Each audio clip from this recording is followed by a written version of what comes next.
yang telah memberikan rahmat, karunia, taufik, hidayah, serta inayah kepada kita semua, sehingga kita dapat berkumpul secara virtual pada siang hari ini.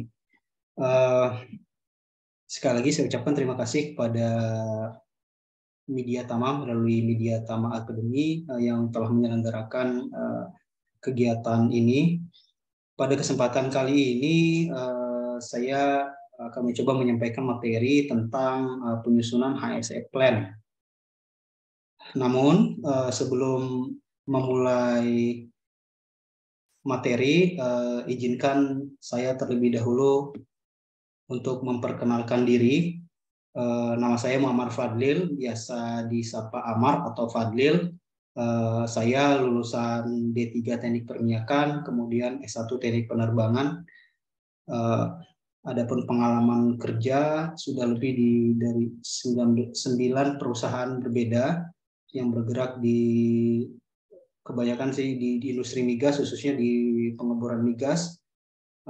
Pernah yang paling berkesan di PT Pertamina Drilling Service Indonesia. Kemudian selain berkarir sebagai praktisi K3LL, juga aktif menulis karya tulis ilmiah. Salah satunya yang terakhir adalah mengikuti lomba karya ilmiah yang diselenggarakan oleh Forum HSE BUMN Konstruksi, namun hasilnya belum keluar sampai saat ini. Berikutnya sertifikat kompetensi yang sudah pernah saya ikuti, diantaranya sertifikasi ahli K3 umum dari Kemenaker RI, kemudian auditor SMK 3, juga Damkar kelas D dari Kemenaker, juga sertifikasi K3 Migas tingkat pengawas dari PPSD Migas Cepu dan H2S dari PPSD Migas Cepu, dan beberapa sertifikat kompetensi terkait K3 lainnya. Selain sertifikat kompetensi K3, saya juga kebetulan hobi di bidang IT. Jadi saya memiliki beberapa sertifikat kompetensi, diantaranya adalah sertifikasi internasional, Certified Ethical Hacker dari Ecomsil, kemudian ada sertifikat Full Stack Web Development, Internet of Things, dan beberapa sertifikat IT lainnya. Mungkin itu saja sekilas tentang saya. Untuk mempersingkat waktu, adapun agenda materi pada siang hari ini akan coba saya sampaikan. Yang pertama yaitu pengertian K3 dan tujuannya, kemudian dasar hukum K3 dan CSMS, berikutnya latar belakang CSMS, berikutnya pengenalan CSMS, tahapan CSMS, bagian-bagian HSE Plan, dan penilaian HSE Plan. Nah, mungkin di sini ada yang sedikit bingung ya, kenapa sih banyak dibahas tentang CSMS, padahal temanya pada siang hari ini yaitu tentang HSE Plan, penyusunan HSE Plan. Jadi memang HSE Plan ini merupakan salah satu dokumen yang dipersyaratkan di dalam tahap CSMS, yaitu di tahap pre-job activity. Nanti kita bahas lebih detailnya. Langsung saja kita mulai pembahasan pertama terkait apa itu K3. Mungkin rekan-rekan di sini ada yang background K3, namun mungkin ada juga yang baru pertama kali mengenal K3. Jadi K3 sendiri merupakan singkatan dari keselamatan dan kesehatan kerja, yang selanjutnya disingkat K3. Adalah segala kegiatan untuk menjamin, melindungi keselamatan dan kesehatan kerja melalui upaya pencegahan kecelakaan kerja dan penyakit akibat kerja. Nah, pengertian ini dikutip dari PP nomor 50 tahun 2012. Tujuan K3 sendiri ada dua secara garis besar, yaitu mencegah dan melindungi. Yang mencegah yaitu mencegah terjadi kecelakaan akibat kerja, kecelakaan kerja, dan penyakit akibat kerja atau PAK. Kemudian yang kedua melindungi, ada 5 hal yang dilindungi.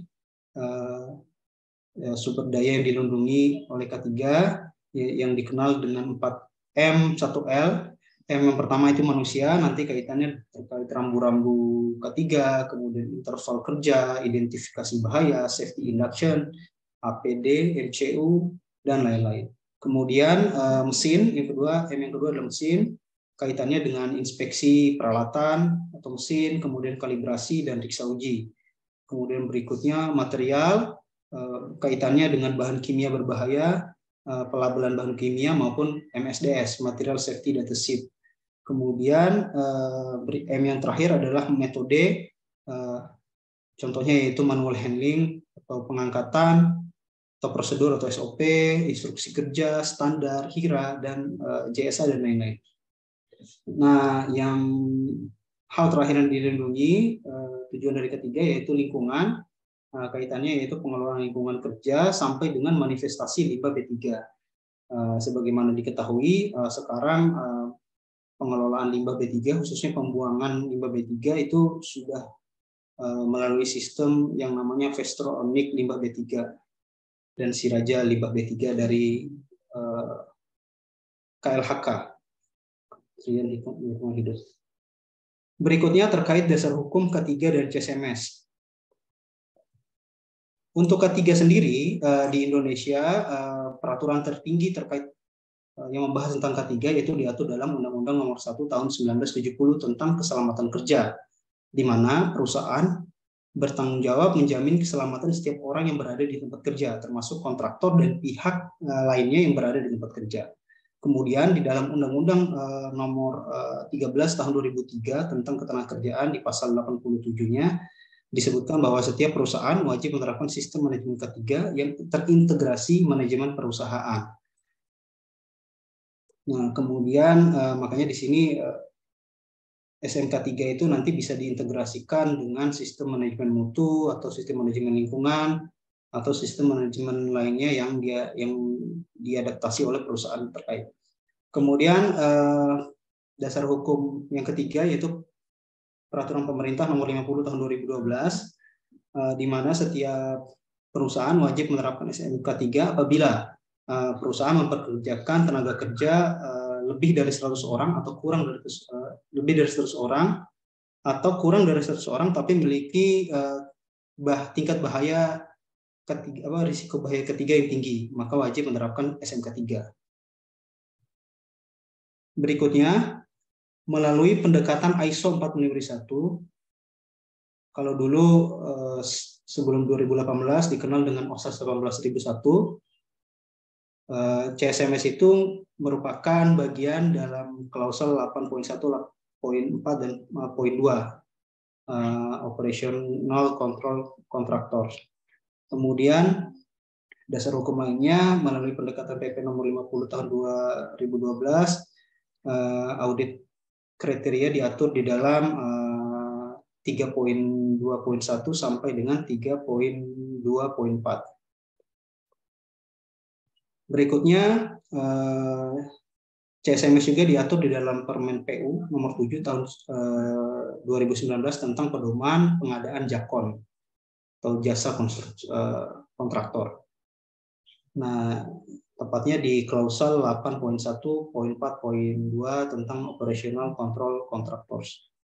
Dan yang terakhir, di dalam surat keputusan Kepala SKK Migas diterbitkan 22 Agustus dan berlaku 21 September 2016, di mana di surat keputusan tersebut membahas tentang standarisasi, kualifikasi, keselamatan kesehatan kerja dan pelindungan lingkungan K3LL, kontrak kerjasama atau dikenal dengan K3S terhadap penyedia barang dan jasa. Baik, berikut tadi dasar hukumnya. Sekarang latar belakang kenapa sih harus diterapkannya CSMS. Setidaknya ada 4 alasan. Yang pertama, kecelakaan yang menimpa kontraktor itu cukup tinggi. Kemudian kelalaian yang dilakukan kontraktor dapat menimbulkan bahaya bagi operasi perusahaan yang menimbulkan kecelakaan yang mempengaruhi kinerja ketiga perusahaan. Kemudian kegiatan kontraktor harus dikelola dengan baik untuk menjamin keselamatan dalam setiap kegiatan kerja operasi kontraktor, dan pengelolaan kontraktor melalui CSMS. Nah, di sini saya coba kutip beberapa berita ya. Ini yang terbaru sekali, 27 Januari 2023 terjadi kecelakaan di Pertamina Hulu Rokan Nah, ini terjadi kecelakaan kerja, PHR minta kontraktor utamakan ketiga. Nah, kemudian ini berita berikutnya kecelakaan kerja perusahaan konstruksi di Gresik, 5 pekerja dikabarkan tewas. Kemudian ini ada berita lagi kecelakaan proyek tanggung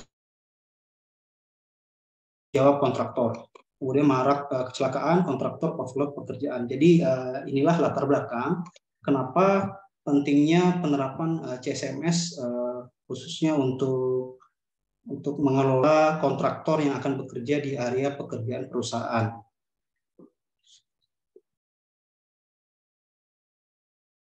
Setelah kita tahu latar belakang tadi, berikutnya kita perlu mengenal apa itu CSMS. Jadi CSMS adalah suatu sistem manajemen keselamatan dan kesehatan kerja yang diterapkan kepada kontraktor, vendor, dan supplier suatu perusahaan yang merupakan sistem komprehensif dalam mengelola kontraktor sejak tahap perencanaan sampai pelaksanaan pekerjaan dengan menghubungkan sistem manajemen K3 perusahaan dengan sistem manajemen K3 kontraktor. Nah, jadi CSMS ini adalah suatu sistem di mana nanti dihubungkan antara SMK3 dari perusahaan yang kita sebut owner, pemilik lokasi, dengan SMK3 yang diterapkan oleh kontraktor. Nah, kemudian CSMS berupa dokumen yang berisi suatu mekanisme kontrol, monitor, dan memperbaiki penyelenggaraan atau pelaksanaan program K3FA. Nah, sistem ini dituangkan dalam satu dokumen kerja yang berisi penjelasan keselamatan dan kesehatan kerja, laporan, audit, berikut tenaga ahli yang bersertifikat dan terkait di dalamnya. Nah, tujuan CSMS sendiri yaitu untuk meyakinkan bahwa kontraktor yang bekerja di lingkungan perusahaan telah memenuhi standar dan kriteria yang ditetapkan oleh perusahaan. Jadi agar si owner ini atau perusahaan yang akan mempekerjakan kontraktor itu yakin dengan kontraktor ini telah memenuhi standar-standar atau kriteria ketiga yang telah dipersyaratkan. Nah, di sini bisa kita lihat, jadi CSMS itu ibarat jembatan. Nah, di sebelah kiri ini ada perusahaan, anggaplah perusahaan owner, anggaplah PT, contohnya ini PT Pertamina EP yang memiliki sebagai pemilik lokasi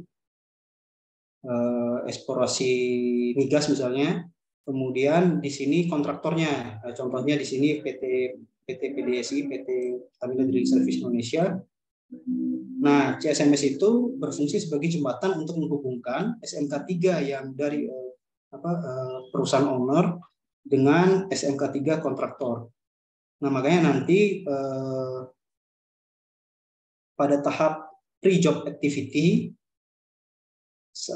setelah HSE plan yang dibuat oleh kontraktor itu disetujui oleh perusahaan owner, maka akan dilakukan disepakati HSE plan bridging dokumen. Jadi prosedur siapa yang akan digunakan dalam pelaksanaan pekerjaan ke depannya. Berikutnya tahapan CSMS. Tahapan CSMS sendiri ada 6 tahapan, yaitu 3 tahapan pertama yaitu tahapan administrasi dan 3 tahapan berikutnya adalah tahapan implementasi. Nah, di tahap administrasi yang pertama itu risk assessment. Jadi kita menilai kontraktor ini dia kategori risiko pekerjaannya apa, apakah tinggi, sedang, atau ringan. Nah, beberapa perusahaan ada yang untuk menilai tingkat risiko dari perusahaan ini ada yang dilakukan sendiri oleh kontraktor, namun ada juga yang sudah ada standarnya dari si perusahaan owner. Contohnya kayak di Pertamina, mereka sudah ada standarnya. Jadi untuk pekerjaan ini tingkat risikonya adalah ini. Nah, ya seperti itu. Nah, kemudian tahap berikutnya setelah kita tahu misalnya kontraktor A tingkat risikonya tinggi, maka lanjut tahap berikutnya yaitu tahap prekualifikasi. Prekualifikasi ini nanti kita untuk melakukan seleksi awal kontraktor yang memenuhi persyaratan K3 untuk melakukan pekerjaan. Mengevaluasi atas dasar daftar isian yang diserahkan kontraktor tenaga persyaratan administratif. Jadi ada beberapa pertanyaan nanti yang perlu dijawab oleh calon kontraktor, dan dari jawaban serta eviden yang diberikan oleh kontraktor tersebut nantinya akan ada nilainya. Nah, apabila nilainya mencapai standar yang dipersyaratkan, misalnya contohnya kalau di Pertamina itu untuk risiko tinggi itu harus di atas 70 kalau tidak salah. Nah, setelah kontraktor sudah melewati tahap prakualifikasi, baru tahap berikutnya itu selection, yaitu pengumuman pemenang, yaitu ya siapa yang akan melaksanakan pekerjaan tersebut. Nah, ini tahap administrasi. Kemudian setelah sudah ditentukan misalnya perusahaan kontraktor A sudah lolos prakualifikasi dan sudah dinyatakan menang dapat melakukan pekerjaan, maka kontraktor tersebut di tahap pre-job activity dia akan melakukan hal-hal berikut. Salah satunya yaitu ini ada pre-mobilization, ada kick-off meeting, ada inspeksi, audit, site orientation, EHS briefing, kemudian dilakukan mobilisasi juga, kick-off meeting, mobilization of staff, finalization of HSE plan. Nah, HSE plan itu adanya di tahap ini, pre-job activity. Nah, disinilah disepakati disusun kontraktor yang setelah lolos tahap prakualifikasi dinyatakan menang, nanti kontraktor akan menyusun HSE plan di tahap pre-job activity ini. Nah, HSE plan sendiri itu ada nilainya, ada penilaiannya. Jadi ada standar kelulusannya juga, ada standar nilainya. Nah, yang itu yang akan kita coba breakdown nanti satu persatu, apa sih elemen-elemen mandatori atau wajib dari HSE plan. Nah, setelah HSE plan disusun, kemudian disetujui oleh pihak perusahaan owner, maka disepakati HSE plan itu dalam HSE plan bridging dokumen. Nah, di dalam HSE plan bridging dokumen itu nanti salah satu yang disepakati adalah prosedur siapa yang akan digunakan. Apakah prosedur-prosedur dari klien, dari owner, atau prosedur-prosedur dari kontraktor. Tapi umumnya biasanya yang digunakan adalah prosedur-prosedur dari perusahaan owner. Namun di beberapa kasus biasanya ada beberapa prosedur yang tidak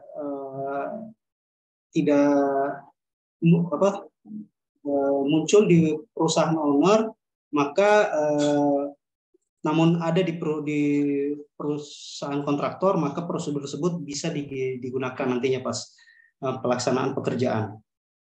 Nah, contohnya salah satu contoh tuh dulu PT Pertamina Drilling Service Indonesia, mereka ada aplikasi pengamatan kerja, aplikasi Android. Nah, sementara Pertamina EP belum mendigitalisasi aplikasi tersebut. Akhirnya yang digunakan adalah prosedur dari kontraktor, bukan dari owner. Nah, berikutnya setelah disepakati HSE plan dan HSE bridging dokumennya, lanjut ke tahap CSMS berikutnya, itu work in progress. Jadi dilaksanakanlah semua rencana-rencana K3L atau program-program K3L yang telah disusun di HSE plan. Nah, kemudian juga tahap terakhir ada final evaluation. Jadi dinilai apakah program-program K3L yang sudah direncanakan dari HSE plan sebelumnya dilaksanakan dengan baik atau tidak. Nah, inilah siklus CSMS. Jadi nanti nilai final evaluation ini akan digunakan kembali untuk proses CSMS berikutnya. Jadi apabila nilainya rendah, maka bahkan di beberapa perusahaan mereka memberikan sanksi apabila di bawah standar.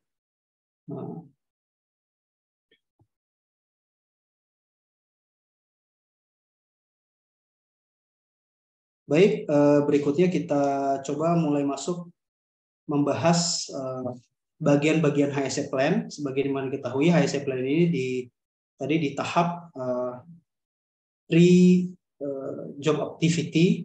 Jadi di sana salah satunya kontraktor setelah lo dinyatakan menang tender, nanti akan menyusun dokumen HSE Plan. Nah, bagian pertama yang harus ada di dalam suatu HSE Plan, yang pertama adalah bagian cover. Namun sebelumnya, sebelum kita mulai, di sini draft HSE Plan yang coba saya tampilkan ini adalah draft HSE Plan yang biasa saya gunakan ketika mengikuti tender-tender atau CSMS di PT Pertamina, baik itu Pertamina EP, PHR, dan anak Pertamina lainnya. Jadi yang pertama, bagian HSE Plan adalah bagian cover.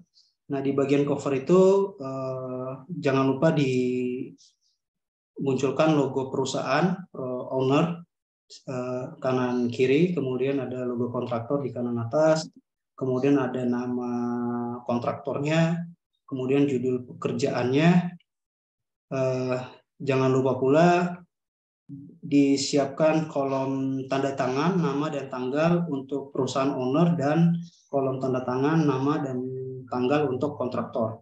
Nah, HSE Plan yang disusun itu harus sudah ditanda tangan dan distempel oleh perusahaan kontraktor. Nah, kemudian di sini kan ada kolom tanggal ya.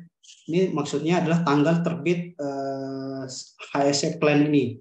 Kemudian ini ada kolom revisi. Ini maksudnya revisi keberapa HSE Plan ini. Misalnya HSE Plan ini sudah diajukan ke perusahaan owner dan sudah direvisi 1 kali, maka di sini bisa dimunculkan 001 bahwa tandanya dokumen HSE Plan ini sudah direvisi sebanyak 1 kali. Berikutnya bagian setelah cover, yaitu daftar isi. Pastikan nomor halaman telah sesuai dan pastikan juga daftar isi dari HSE Plan itu terstruktur dan rapi. Nah, HSE Plan sendiri ini bisa kita lihat terdiri dari 2 bagian ya, bagian pendahuluan dan bagian sistem manajemen HSE. Bagian pendahuluan nanti terdiri dari berisi tujuan dan ruang lingkup pekerjaan. Kemudian di bagian kedua yaitu sistem manajemen HSE terdapat 7 elemen dan lampiran-lampiran. Elemennya yang pertama yaitu kepemimpinan dan komitmen, sampai dengan elemen ke-7 audit dan tinjauan manajemen K3LL. Nah, berikutnya kita akan coba breakdown satu-satu isi dari draft HSE Plan ini. Yang pertama bagian pendahuluan. Di bagian pendahuluan ini terdapat tujuan dan ruang lingkup.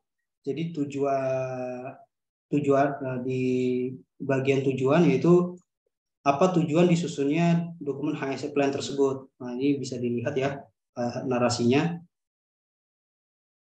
Kemudian berikutnya ada bagian ruang lingkup. Ini contohnya dokumen ini berlaku untuk seluruh lingkup dan selama durasi pekerjaan apa yang dilaksanakan oleh pihak, ini nama kontraktornya termasuk subkontraktornya. Nah, kemudian berikutnya adalah bagian kedua yaitu sistem manajemen HSE. Di elemen pertama tentang kepemimpinan dan komitmen. Ada 2 di elemen ini, biasanya ada 2 yaitu poin 1.1 yaitu manajemen walkthrough. Jadi manajemen walkthrough ini yaitu kunjungan dari manajemen kontraktor ke lokasi pekerjaan. Nah, di sini dimunculkan berapa durasi atau frekuensi kunjungan tersebut, kegiatan MWT tersebut. Nah, di sini contohnya per 3 bulan ya. Jadi level direktur atau minimal manager itu mereka berkunjung di per 3 bulan. Nah, kemudian poin kedua dalam elemen kepemimpinan dan komitmen yaitu keterlibatan manajemen mitra kerja dalam kegiatan HSE. Ini sebenarnya rapat yang dipimpin langsung oleh manajemen kontraktor, biasanya rapat safety meeting ini dilaksanakan bersamaan dengan pelaksanaan MWT. Jadi misalnya MWT-nya di bulan 1 nih contohnya, maka safety meeting yang dilaksanakan oleh manajemen kontraktor itu di bulan 1 juga. Nah, biasanya rapat itu membahas tentang temuan-temuan baik itu tindakan tidak aman atau kondisi tidak aman ketika manajemen dari kontraktor itu berkunjung ke lokasi pekerjaan. Nah, nanti itu dibahas, dibuat action tracking-nya, dan dibuat laporan MWT dan rapatnya. Berikutnya, elemen kedua, yaitu kebijakan dan sasaran strategis K3LL. Ada 2 poin. Yang poin pertama itu tentang kebijakan K3LL. Jadi di dalam poin ini, kontraktor diminta untuk menginformasikan atau mensosialisasikan kebijakan K3LL-nya kepada tenaga kerja.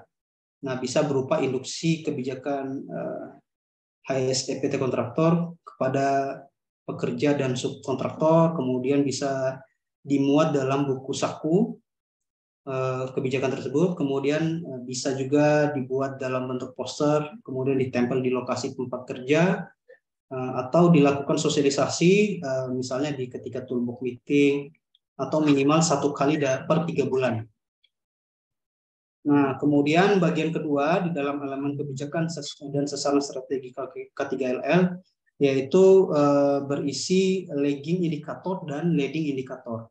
Apa itu lagging indikator? Lagging indikator itu di sini bisa kita lihat ya, adalah target-target yang ingin dicapai oleh perusahaan kontraktor.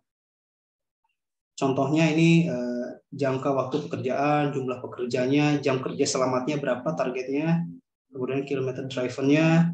Nah, selebihnya ini yang 00 adalah hal-hal baik itu accident atau insiden yang tidak kita inginkan. Ini contohnya nermis, harapannya tidak ada, TRIR tetap 0, dan hal-hal yang tidak kita inginkan lainnya. Jadi lagging indikator itu berisi target-target yang ingin kita capai selama melaksanakan pekerjaan tersebut. Kemudian sedangkan leading indikator adalah cara untuk mencapai target pada lagging indikator tadi. Nah, di sini berisi program-program K3 untuk mencapai hal tersebut di atas.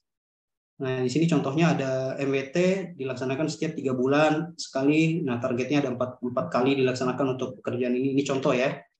Kemudian ini safety meeting-nya dipimpin oleh pimpinan perusahaan setiap 3 bulan dilaksanakan 4 kali. Kemudian ada pre-job meeting, HSE meeting, kemudian pengisian pengamatan keselamatan atau PK atau dikenal juga stop card.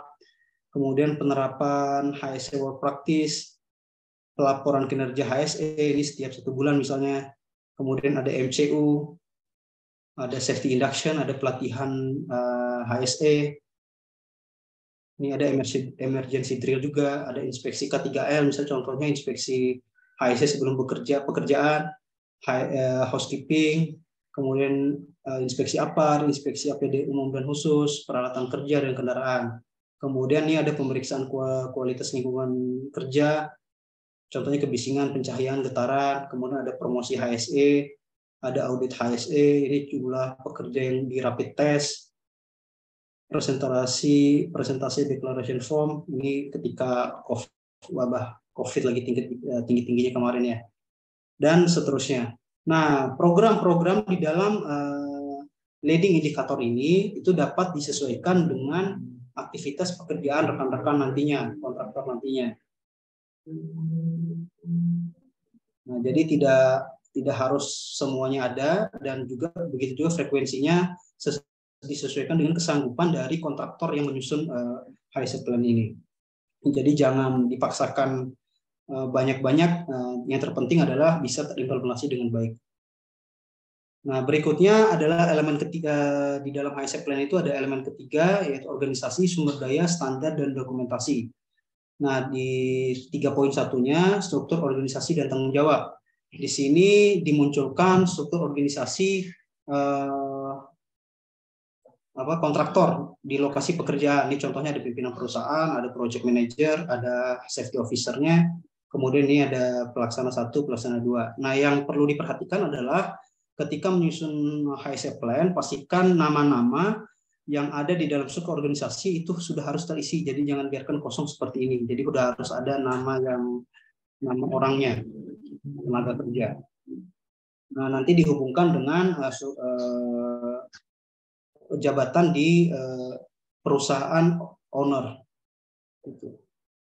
Berikutnya, selain tadi muncul struktur organisasi, juga dimunculkan job desk, khususnya aspek K3LL, setiap posisi yang ada di dalam struktur organisasi tersebut. Contohnya ini pimpinan perusahaan, job desk-nya apa terkait K3L, kemudian project manager, itu job desk-nya apa terkait aspek K3L, begitu juga HSE officer, dan posisi-posisi lainnya. Nah, di sini disyaratkan ya, kalau misalnya kurang dari 20 orang, itu tidak perlu harus ada satu orang safety officer. Jadi safety officer-nya itu safety officer yang representatif, jadi dipilih salah satu dari tenaga kerja yang memiliki kompetensi atau kemampuan untuk mengawasi aspek K3L selama melaksanakan pekerjaan. Nah, ini tapi kalau di 20 sampai 49 orang itu sudah harus ada tenaga safety officer-nya terpisah, jadi bukan HSE representatif lagi. Kemudian kalau di atas 50 orang, ini ada satu orang HSE koordinator. Dan ya, satu koordinator. Nah, standar ini sebenarnya tergantung dari perusahaan owner ya. Ini contohnya di Pertamina IP standarnya seperti ini. Nah, berikutnya di 3.2 di sumber daya, intinya setiap tenaga kerja itu harus memiliki kompetensi yang sesuai dengan pekerjaannya. Jadi misalnya ada pekerjaan pengelasan, maka personil yang melaksanakan pekerjaan pengelasan tersebut sudah harus tersertifikasi, memiliki sertifikasi welder misalnya. Nah, begitu juga misalnya pekerja perancah, maka dia sudah harus memiliki sertifikasi terkait perancah. Nah, kemudian berikutnya ada 3.3 tentang komunikasi. Nah, di sini perusahaan kontraktor wajib melakukan promosi HSE melalui sosialisasi, setitok, pemasangan spanduk dan poster terkait aspek HSE di area kerjanya. Nah, di sini dimunculkan juga tabel jenis rambu-rambu K3LL yang akan dipasang nanti di lokasi pekerjaan. Ini contohnya ada rambu bahaya terjepit, bahaya listrik, larangan mendekat, moving machinery, dan bisa ditambahkan disesuaikan dengan potensi bahaya di tempat kerja kontraktor masing-masing nantinya. Kemudian di 3.4 ada pertemuan K3LL. Ini misalnya adalah rapat koordinasi terkait aspek K3L, khususnya isu-isu K3LL, yang nanti setiap rapat itu apabila ada temuan terkait isu K3LL nanti dimasukkan dalam isu register, formulir isu register. Nah, contoh formulirnya nanti dilampirkan juga tuh di dalam HSE plan-nya. Nah, berikutnya 3.5 terkait pelatihan K3LL. Nah, selain yang pertama, semua tenaga kerja itu harus diinduksi, baik tenaga kerja yang baru bergabung maupun tenaga kerja baru atau yang baru bekerja di suatu lokasi. Dan juga melaksanakan pelatihan K3LL sesuai dengan matrik kompetensi dan jadwal pelatihan yang sudah disusun juga oleh kontraktor. Nanti matriks kompetensi dan jadwal pelatihan itu dilampirkan juga bersama dengan laporan dokumen HSE plan ini. Berikutnya 3 poin, kan dia tidak bisa mengerjakan semua pekerjaannya itu sendiri. Jadi dia merekrut bekerja sama dengan subkontraktor untuk melaksanakan beberapa aktivitas pekerjaan tertentu. Nah, subkontraktor tersebut juga harus dipastikan di seleksi, kemudian dievaluasi dan dinilai. Nah, baiknya di sini dimunculkan juga prosedur terkait pengelolaan subkontraktor. Nah, berikutnya 3.7 itu prosedur dari standar K3LL. Nah, di sini dimunculkan identifikasi peraturan perundangan dan standar yang relevan yang digunakan dalam pekerjaan tersebut. Jadi misalnya pekerjaan di ketinggian, maka identifikasi peraturan perundangannya itu seperti apa? Apakah sudah sudah diidentifikasi atau belum? Nah, di sini dimunculkan tuh hasil identifikasi peraturan perundangan terkait pekerjaan yang dilaksanakan kontraktor. Berikutnya, elemen keempat yaitu manajemen risiko. Manajemen risiko di sini pertama ada 4.1 penilaian dan pengendalian risiko. Di sini muncul hiradisi, jadi formulir hiradisi atau IBPR. Nah, itu dimunculkan, dilampirkan prosedurnya dan juga hasil pengisian hiradisinya. Nah, begitu juga di jenjang JSA dimunculkan JSA setiap pekerjaan kontraktor. Kemudian di 4.2 bahaya aspek kesehatan kerja. Di situ dimunculkan kebijakan pelarangan penggunaan obat terlarang dan penyakit penular, kemudian bagaimana cara sosialisasi kebijakan tersebut. Kemudian dilakukan juga ini pengukuran individual IHA monitoring, contohnya untuk tenaga kerja yang apabila terdapat paparan kebisingan getaran dan secara terus-menerus gitu. Nah, ini perlu dilakukan pengukuran. Kemudian ada program Fit to Task. Kemudian ada yang poin D-nya prosedur komitmen pelaksanaan MCU, pemberian kesehatan bagi tenaga kerja. Nah, berikutnya ada komitmen atau MOU dengan instalasi medis dan rumah sakit terdekat. Jadi misalnya di pelaksanaannya di Palembang, di Prabu Muli misalnya, maka bisa dilampirkan di sini di lampiran 4 ini bisa dilampirkan MOU dengan misalnya RS Pertamina Prabu Muli gitu. Atau apabila belum ada MOU dengan RS terdekat, maka bisa dilampirkan asuransi kesehatan setiap tenaga kerja. Kemudian poin berikutnya rencana dan prosedur pengelolaan industri hygiene camp tenaga kerja. Kemudian ada juga rencana dan prosedur housekeeping dan rencana prosedur pest control. Ini contohnya program-program pest control. Ada pengendalian nyamuk, pengendalian lalat, pengendalian untuk serangga, pest control untuk binatang pengerat, dan lain sebagainya apabila ada.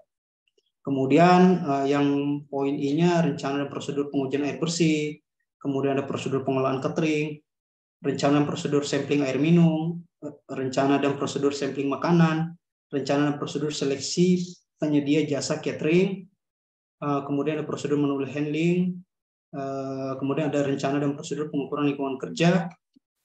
Nah, jadi itu harus dimunculkan semua apabila suatu kontraktor memang ada pekerjaan tersebut. Tapi kalau misalnya tidak ada, misalnya perusahaan kontraktor tersebut dia tidak ada melaksanakan pekerjaan pengelolaan sampling air minum atau pengelolaan catering, maka ini bisa dihapus. Jadi isi HSE plan ini tidak harus ada semua ya. Jadi kalau misalnya ada hal-hal atau aspek yang memang tidak dilaksanakan, maka bisa dikosongkan atau dihilangkan. Berikutnya, ini ada 4.3-nya bahaya aspek keselamatan kerja. Contohnya ada PTW atau Permit Work, surat izin kalau di Pertamina dikenal SIKA, surat izin kerja aman. Kemudian dimuat juga terkait LOTO, Low Take Out, kemudian terkait MSDS dan pengelolaan bahan kimia, dan keselamatan pengangkatan. Juga pekerjaan panas, pekerjaan ruang terbatas, serta terakhir pekerjaan penggalian. Kembali lagi, jadi pekerjaan-pekerjaan tadi itu bisa tidak ada apabila memang di kontraktor tersebut tidak melaksanakan pekerjaan tersebut. Misalnya contohnya tidak ada pekerjaan penggalian, maka yang poin G ini bisa dihilangkan. Atau tetap ada tapi diberi keterangan bahwa dalam melaksanakan pekerjaan pada pekerjaan ini PT kontraktor atau perusahaan kontraktor tidak melaksanakan pekerjaan penggalian, seperti itu. Oke, berikutnya ini ada pekerjaan ketinggian, housekeeping, BBS, observasi keselamatan. Jadi itu contohnya. Berikutnya ada 4.4 bahaya terhadap kegiatan logistik. Ini kaitannya dengan GMP, Journey Management Plan, apabila ada. Kemudian 4.5-nya bahaya terhadap lingkungan. Nah ini terkait TPS limbah B3 misalnya di tempat kerja. Jadi setiap bahan B3 yang dihasilkan oleh kontraktor itu disimpan sementara di TPS limbah B3, kemudian nanti dibuang ke pihak ketiga. Yang tentunya sekarang sudah melalui Vestronic semua ya. Berikutnya 4.6 terhadap keamanan. Nah, kalau di Pertamina, jadi untuk masuk ke suatu lokasi area pengeboran misalnya, itu harus mendapat SIM-L, surat izin masuk lokasi. Nah, untuk mendapatkan SIM-L tersebut, maka personil itu harus MCU, kemudian harus membuat HSC paspor. HSC paspor itu nanti cara mendapatkannya dikumpulkanlah KTP, SKCK, kemudian nanti mengikuti BST, Basic Safety Training. Nah, setelah melaksanakan itu semua, baru dia mengajukan, apabila sudah ada HSC paspor, nanti mengajukan ke pihak perusahaan owner, dalam hal ini Pertamina contohnya, maka nanti pihak Pertamina akan mengeluarkan SIM-L, surat izin masuk lokasi, yang di situ ada durasi-durasinya tuh. Misalnya dia boleh hanya masuk selama sebulan. Oke, kemudian selain tadi bahaya terhadap keamanan, ada terakhir di 4.8 ada alat pelindung diri. Nah, di sini dimunculkan juga matriks kebutuhan APD berdasarkan jabatan. Jadi mulai dari project manager sampai ke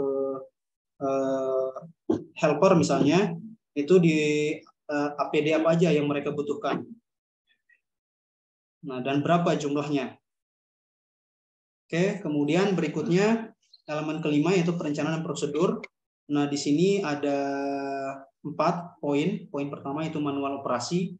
Di sini dimunculkan prosedur HSE dan prosedur teknis terkait pekerjaan. Nah, itu dimunculkan di lampiran 5 ini. Kemudian di 5.2 kehandalan infrastruktur dan peralatan. Di sini bisa dimunculkan sertifikat peralatan atau sertifikat kalibrasi atau riksa uji dari suatu peralatan. Nah, di 5.3 di sini ada manajemen perubahan atau MOC, Management of Change. Di sini bisa dilampirkan prosedur MOC tersebut. Jadi apabila ada perubahan selama melaksanakan pekerjaan, maka mengacu ke prosedur tersebut. Misalnya ada perubahan desain peralatan misalnya, maka nanti menggunakan MOC ini. Nah, berikutnya ada 5.4 rencana tanggap darurat. Rencana tanggap darurat. Nah, ini contohnya bagan alir apabila terjadi keadaan darurat. Nah, di sini juga harus dimunculkan nama-namanya, ketua tim emergency response teamnya. Ini contoh saja ya. Kemudian ini bagan alir penanganan evakuasi. Nah, ini level 1-nya first aider di lokasi dan ambulans. Kemudian level 2 itu misalnya puskesmas. Kemudian di level 3-nya rumah sakit yang lebih lengkap lagi, misalnya di rumah sakit di tingkat kota atau provinsi. Kemudian di level 4-nya ini misalnya di rumah sakit pusat di Jakarta misalnya, yang fasilitas lebih lengkap. Nah, jangan lupa juga dimunculkan nomor kontak dalam keadaan darurat. Ini contohnya namanya, jabatannya, kemudian nomor teleponnya, baik perusahaan owner maupun perusahaan kontraktor. Nah, kemudian berikut adalah contoh keadaan darurat yang berpotensi terjadi pada pekerjaan yang akan dilaksanakan. Ini contoh-contohnya.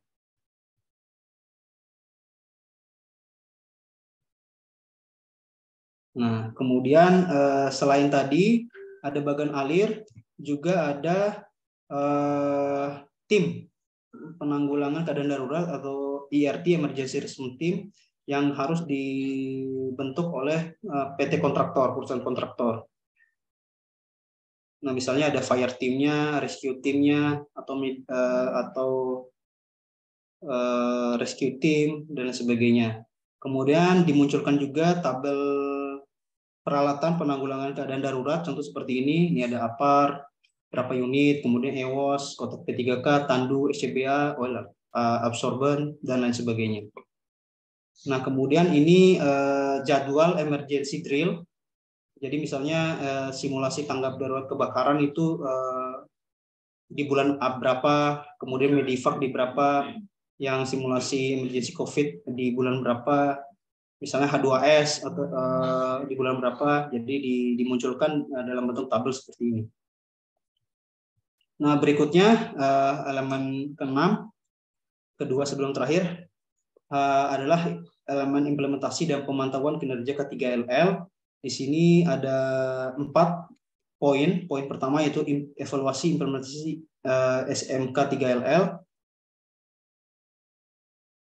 Jadi di sini diminta kontraktor itu harus melakukan review terhadap program K3LL yang sudah dilaksanakan, apakah sudah mencapai target atau tidak. Misalnya tadi di lagging indikator di situ leading indikator disebutkan bahwa harus MWT itu 3 kali, maka apakah sudah dilaksanakan 3 kali atau belum gitu.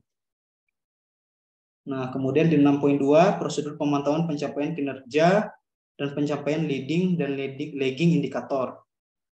Nah, ini apabila ada prosedurnya, dimunculkan prosedur terkait pemantauan capaian ini. Berikutnya di 6.3 adalah investigasi dan tindak lanjut insiden. Nah, ini dimunculkan, dilampirkan prosedur pelaporan dan investigasi insiden. Nah, dan apabila terjadi eksiden, maka selain tadi dilakukan pelaporan juga investigasi, dibuat juga laporan lesson learned terkait kejadian tersebut dan disosialisasikan di tempat lain agar kejadian serupa tidak terjadi.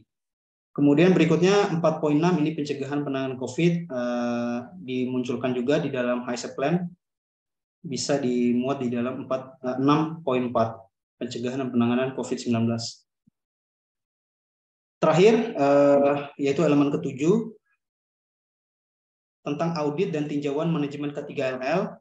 Ada 2 poin. Poin pertama tentang audit dan tindakan lanjut. Biasanya kontraktor diminta melaksanakan audit minimal 1 kali per 6 bulan. Nah, kemudian setiap hasil auditnya itu jangan lupa dilakukan tindak lanjut, dilakukan corrective action.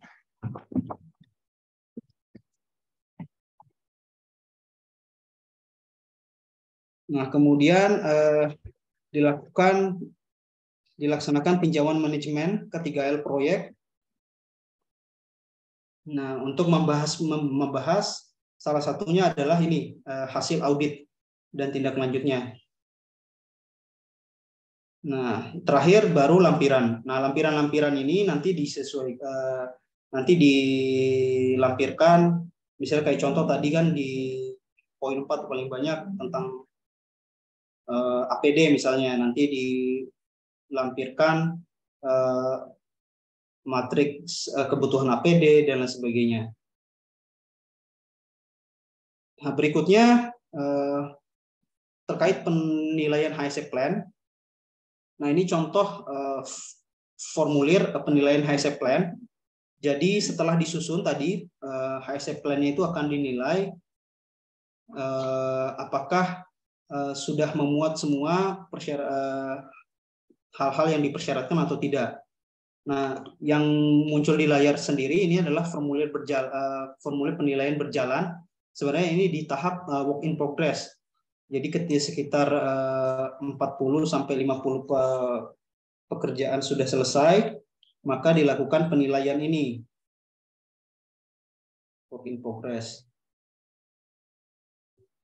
Nah, ini ada penilaian itu disesuaikan dengan jumlah elemen tadi ya. HSE Plan kan tadi di sistem manajemen HSE-nya itu ada 7 elemen. Nah, itu disesuaikan juga jumlahnya 7. Nah, kalau di sini ini formulir terbaru ada 8. 8 itu biasanya penghargaan. Jadi penghargaan yang pernah dicapai perusahaan sebelumnya, baik oleh pemerintah maupun dari klien.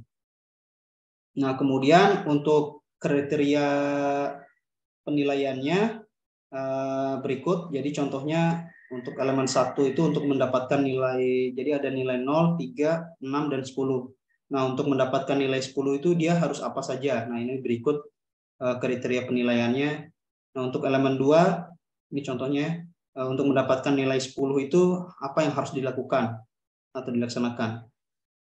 Nah, nanti saat berjalan dan nanti di akhir juga akan ada penilaian seperti ini. Nah, nilai akumulasi dari nilai penilaian berjalan dan penilaian akhir nanti akan dijadikan referensi ketika perusahaan kontraktor tersebut akan mengikuti proses CSMS berikutnya. Baik, mungkin itu saja dari saya. Saya kembalikan ke Pak Arief. Oke, baik. Terima kasih Pak Amar. Luar biasa materinya teman-teman semuanya dijabarkan satu persatu step by step-nya. Dan nanti sebelum masuk ke sesi tanya jawab, nih sudah banyak Pak Amar yang ingin diskusi dan bertanya terkait HSE Plan. Kami akan memberikan informasi terlebih dahulu untuk teman-teman semuanya. Nah, untuk absensi nanti akan kita bagikan setelah informasi ini ya teman-teman semuanya. Jadi mohon untuk bisa menunggu setelah informasi ini dibagikan. Nah, pastikan juga teman-teman sudah mendownload aplikasi Mika Super App K3 dan pastikan juga sudah berstatus platinum. Jadi kalau misalkan teman-teman masih belum platinum, silakan bisa di-upgrade terlebih dahulu. Nah, ini adalah cara mengetahui untuk platinum atau tidaknya. Yang pertama adalah teman-teman silakan bisa cek di aplikasi masing-masing, kemudian di pojok kiri atas itu ada tulisannya platinum, dan kalau diklik fotonya nanti muncul seperti ini. Tapi jangan khawatir kalau ketika klik fotonya kemudian ada tulisannya sedang rendering, nah itu nggak masalah, cukup di screenshot aja nanti pada saat absensi halaman depannya. Nah ini nanti proses rendering itu memakan waktu, ya membutuhkan waktu, jadi mohon ditunggu saja untuk proses penerbitan kartunya. Kemudian untuk silver, ada tulisannya silver seperti ini, dan nanti akan, kalau diklik akan muncul untuk upgrade. Nah, untuk upgrade ini silakan klik upgrade kartu platinum, kemudian ada 3 pilihan, 3 bulan, 6 bulan, atau 1 tahun. Setelah teman-teman sekali untuk melakukan upgrade selama waktu tertentu, nanti sertifikat bisa dibagikan secara gratis selama masa aktif platinumnya. Kemudian nanti tinggal pilih aja virtual account dan juga e-wallet bisa. Kemudian nanti tinggal klik bayar, lalu akan muncul nomor rekening virtualnya. Nanti untuk metode pembayaran, langkah-langkahnya juga sudah dijelaskan di menu pembayaran ini. Nah, kemudian ini adalah salah satu tutorial untuk mendownload e-sertifikat dan juga untuk mengisi absensi. Silahkan bisa disimak terlebih dahulu. Tutorial download e-sertifikat webinar kolega, konsultasi elemen K3. Ikuti langkah berikut ini. Anda bisa mendownload melalui aplikasi Mika Super App K3. Caranya, klik akun, kemudian klik pelatihan saya. Lalu, pilih e-sertifikat Anda, kemudian klik sertifikat. Lalu Anda juga bisa mendownload melalui website light.mediatama.co.id. Caranya, klik akun, kemudian klik masuk, lalu masukkan email dan kata sandi Anda. Kemudian klik sertifikat, lalu pilih sertifikat Anda. Tutorial absensi webinar kolega. Konsultasi elemen K3. Klik link absensi yang diberikan di kolom chat Zoom. Kemudian isi seluruh kolom dengan lengkap. Lalu klik kirim. Oke, itu tadi seputar untuk informasi mengenai bagaimana caranya untuk upgrade, untuk mendownload e-sertifikat dan juga mengisi absensi. Nah, kemudian jangan lupa juga teman-teman silakan bisa di-subscribe channel YouTube-nya Kak Cik Denny, karena untuk video rekaman webinar kolega juga kita berikan, kita upload di channel YouTube-nya Kak Cik Denny, dan ada beberapa pertanyaan juga seputar K3, pembahasan tentang K3 juga dibahas di channel YouTube Kak Cik Denny. Jangan lupa untuk diklik loncengnya supaya nggak ketinggalan info cepat, info-info video terbaru dari Kak Cik Denny. Nah, selanjutnya ada informasi untuk teman-teman semuanya dan akan kita mulai dari perpanjangan lisensi dan juga SKP, dan ada beberapa promo-promo juga untuk teman-teman semuanya. Silakan, Pak Denny. Oke, terima kasih Pak Arief. Wah, luar biasa ya, hari ini kita belajar HSE Plan dengan Pak Muammar Fadil. Nah, bagi teman-teman semua yang memiliki lisensi K3 seperti lisensi K3 Supervisor Peranca, Damkar, Teknisi K3 Listrik, TKBT, TKPK, Bapak Ibu semua pastikan lisensi tersebut berlakunya itu 3 tahun dan harus diperpanjang. Atau Bapak Ibu semua sudah resign dan ganti perusahaan, itu juga wajib diperpanjang. Nah, Mediatama ada diskon 50% buat Bapak Ibu semua, bisa perpanjang atau mengganti lisensi yang baru dengan 999.000 saja.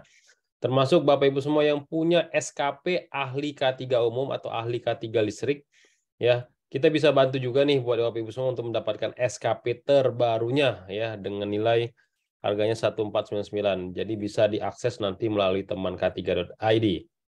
Sekarang teman k3.kemenaker.go.id. Lanjut. Nah, kalau Bapak Ibu semua perusahaannya mau sertifikasi SMK3 untuk keperluan tender, kita ada nih ya untuk paket kontraktor dan paket pabrik ya. Jadi Bapak Ibu semua bisa gunakan paket SMK3 ini. Namun kalau Bapak Ibu semua menginginkan langsung dapat 4 sertifikat, 9.001, 14.001, dan 45.001, Bapak Ibu semua bisa ambil yang ini ya, yang paket 4 sertifikat sekaligus. Nah, kalau Bapak Ibu semua ingin bekerja ya di bidang K3, pastikan Bapak Ibu semua minimal harus punya sertifikat ahli K3 umum ya. Nah, ini tanggal 1 sampai 15 Februari kita akan ada running ini yang full online selama 13 hari. Tapi pastikan Bapak Ibu semua ya sudah memiliki ijazah minimal D3. Dan ini ada free ya, tadi yang tadi itu Pak Arief sebelumnya. Ini Bapak Ibu semua 1 kali pelatihan ya, yang sebelumnya Pak Arief. Nah, 1 kali pelatihan langsung dapat free sertifikat ahli K3 muda BNSP. Jadi ikut ahli K3 Kemenaker, dapat gratis uji kompetensi ahli K3 muda BNSP. Jadi dapatnya yang Kemenaker 1, dapat yang BNSP 1. Nah, kalau yang Bapak Ibu semua pengen tatap muka, nah kita juga ada nih tatap muka selama 12 hari. Lokasi tatap mukanya nanti pelatihannya ada di Jakarta Barat ya. Nah, Bapak Ibu semua bisa ikut yang ini ya. Tapi yang ini nggak free ahli K3 muda ya.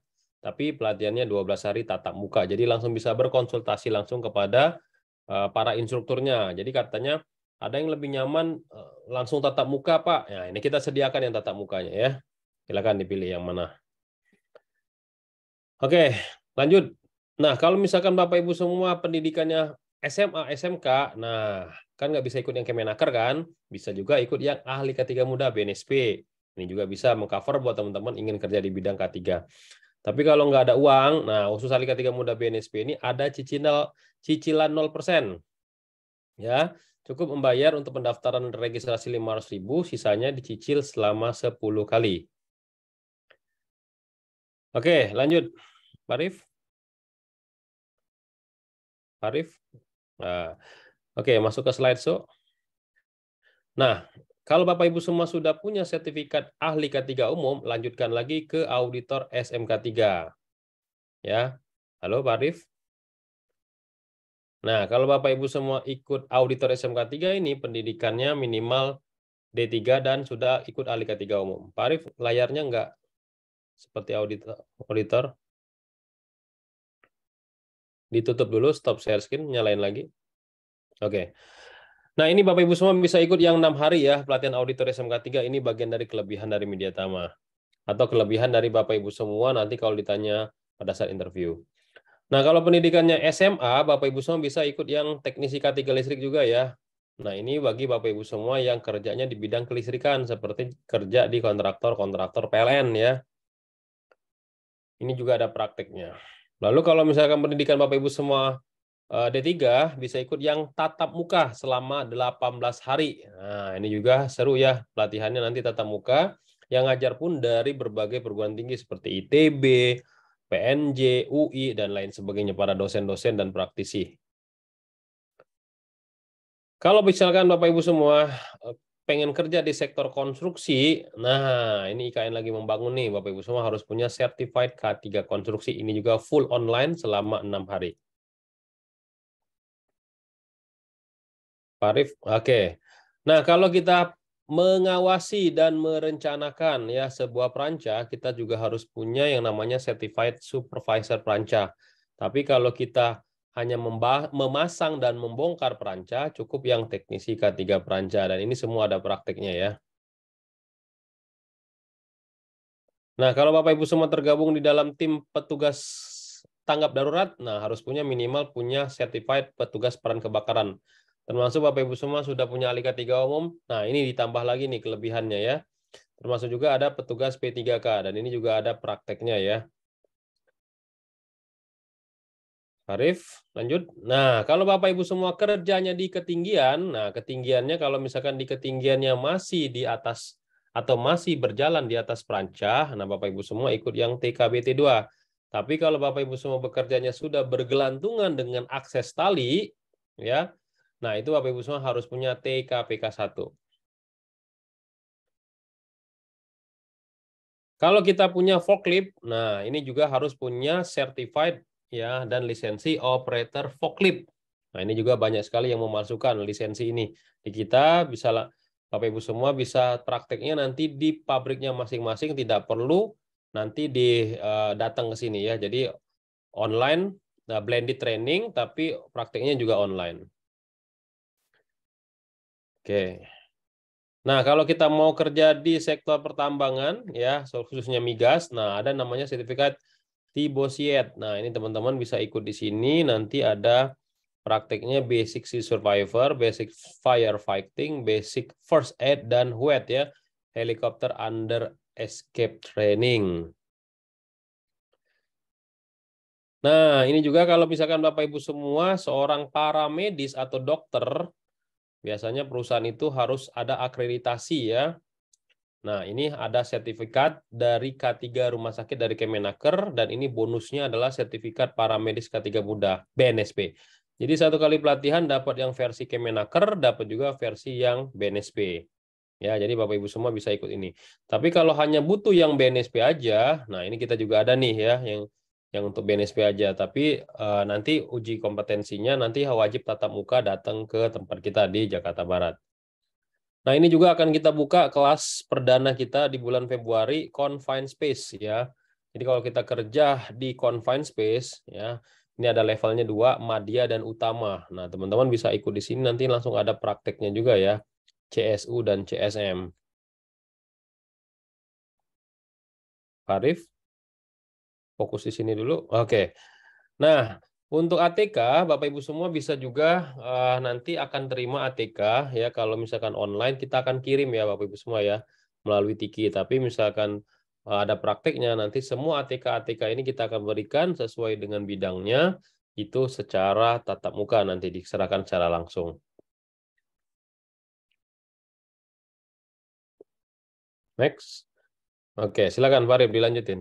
Oke, teman-teman semuanya. Nah, untuk teman-teman bisa belajar secara mandiri melalui video. Nah, di Media Tama hadir Milea, Media Tama Learning Academy. Jadi teman-teman bisa belajar langsung secara mandiri melalui video e-course. Nah, teman-teman bisa klik aja milea.app. Di sini nanti teman-teman bisa langsung tonton videonya dan juga langsung mendapatkan sertifikatnya. Kemudian untuk selanjutnya buat teman-teman yang memang lagi mencari kerja, di mediatama.co.id juga ada menu karir. Silahkan dipilih menu karir, lalu nanti akan muncul ratusan lowongan kerja di sini ya teman-teman. Jadi tinggal dimasukin aja lowongan kerjanya dan tentunya wajib memasukkan CV yang menarik supaya bisa dilirik oleh pelamar. Bagaimana cara memasukkan CV-nya dan cara membuat CV yang menarik juga kita tersedia nih teman-teman di aplikasi Mika Super FK3. Dan ini caranya gampang, silakan buat CV online, diklik, lalu tinggal muncul template-nya dan bisa langsung dipilih aja template-nya dan kemudian isi seluruh template yang sudah ada dan kolom-kolomnya diisi secara lengkap. Dan kalau misalkan ada beberapa dokumen pendukung bisa diklik tambah ya. Kemudian nanti teman-teman langsung bisa mendownloadnya sekarang. Klik download sekarang. Nah, kalau misalkan teman-teman ingin membuatnya banyak, nanti bisa lihat juga historinya di menu akun, kemudian ada history CV dan langsung muncul di sini history CV teman-teman semuanya. Nah, menarik lagi, teman-teman bisa mendapatkan 3 juta per bulan. Caranya gampang, silakan klik menu akun, kemudian ada referral. Nah, referral ini teman-teman bisa merekomendasikan teman kita yang ingin masuk ke pelatihan Media Tama. Kemudian tinggal salin aja kode referral ini dan masukkan ke dalam menu kolom kode referral. Dan ini nanti teman-teman hanya berlaku untuk pelatihan yang berbayar. Kalau misalkan yang gratis seperti ini itu dikosongkan saja. Dan manfaatnya buat teman-teman yang memasukkan kode referral nanti akan mendapatkan potongan Rp100.000. Dan kita sebagai yang merekomendasikan mendapatkan fee sales sebesar 5%. Dan otomatis nanti teman-teman bisa menariknya. Akan tetapi untuk bisa menariknya, teman-teman silakan masukkan terlebih dahulu untuk nomor rekeningnya. Dan setelah itu teman-teman silakan bisa klik simpan, lalu klik tarik saldo. Nah, ketika itu sudah teman-teman bisa mengajukan withdraw. Tapi teman-teman harus dikumpulkan terlebih dahulu untuk saldonya sebanyak 1,3 juta. Dan nanti baru teman-teman bisa mengajukan pencairan dananya. Kemudian untuk share pelatihan juga gampang. Silahkan klik aja tombol yang ada di pojok kiri atas, pojok kanan atas. Kemudian ada titik 3, bisa diklik. Otomatis nanti muncul seperti ini yang di sebelah kanan. Bisa dibagikan pelatihannya ke sosial media kita dan juga ke WhatsApp. Atau ingin chat PIC dari pelatihan ini, tinggal chat, klik aja yang ada logo WhatsApp. Dan juga ingin telepon juga bisa, telepon langsung ke hubungi kami. Dan bahkan kalau teman-teman ingin share proposalnya ya, itu juga bisa mengunduh proposalnya, klik unduh proposal. Kemudian untuk selanjutnya bagi teman-teman yang ingin informasi lebih lanjut mengenai sertifikasi Kemenaker RI, BNSP ataupun in-house training, silakan teman-teman bisa menghubungi nomor yang tertera di layar, bisa di screenshot dan juga pastikan teman-teman sudah memfollow akun sosial media kami di Instagram @mediatama dan juga Facebook Tama Media Tama Sertifikasi. Jangan lupa untuk follow akun TikTok Kak Cik Denny dan juga subscribe channel YouTube-nya Kak Cik Denny. Dan juga buat teman-teman jika ada yang ingin kerjasama sebagai sponsor untuk produk-produk K3 seperti APAR, P3K, dan APD, silahkan hubungi nomor yang tertera di layar. Dan juga jika ada teman-teman yang ingin sharing ilmu dan mendapatkan passive income di kolega, kami membuka kesempatan untuk teman-teman bisa bergabung di komunitas instruktur Media Tama 2023. Silahkan di screenshot aja nomornya dan juga langsung hubungi. Nah, ini sudah banyak yang bertanya. Silahkan Pak Denny dan juga Pak Amar bisa dijawab satu persatu. Oke, kita akan jawab pertanyaan Bapak Ibu semua dan saya akan pilih jawaban yang memang atau soal pertanyaan yang memang sesuai dengan topik kita siang ini. Oke, pertanyaan yang pertama saya pilih dari Pak Reski ya.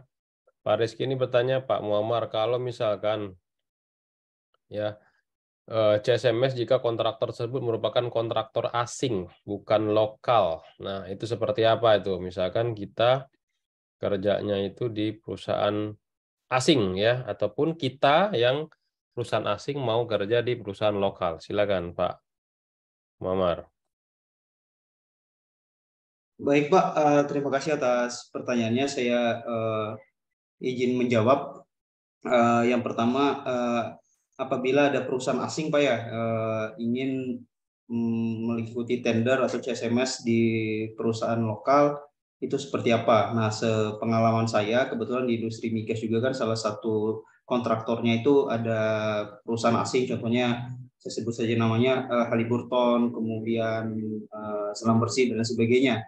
Nah, maka tetap mengikuti persyaratan dari perusahaan owner, Pak.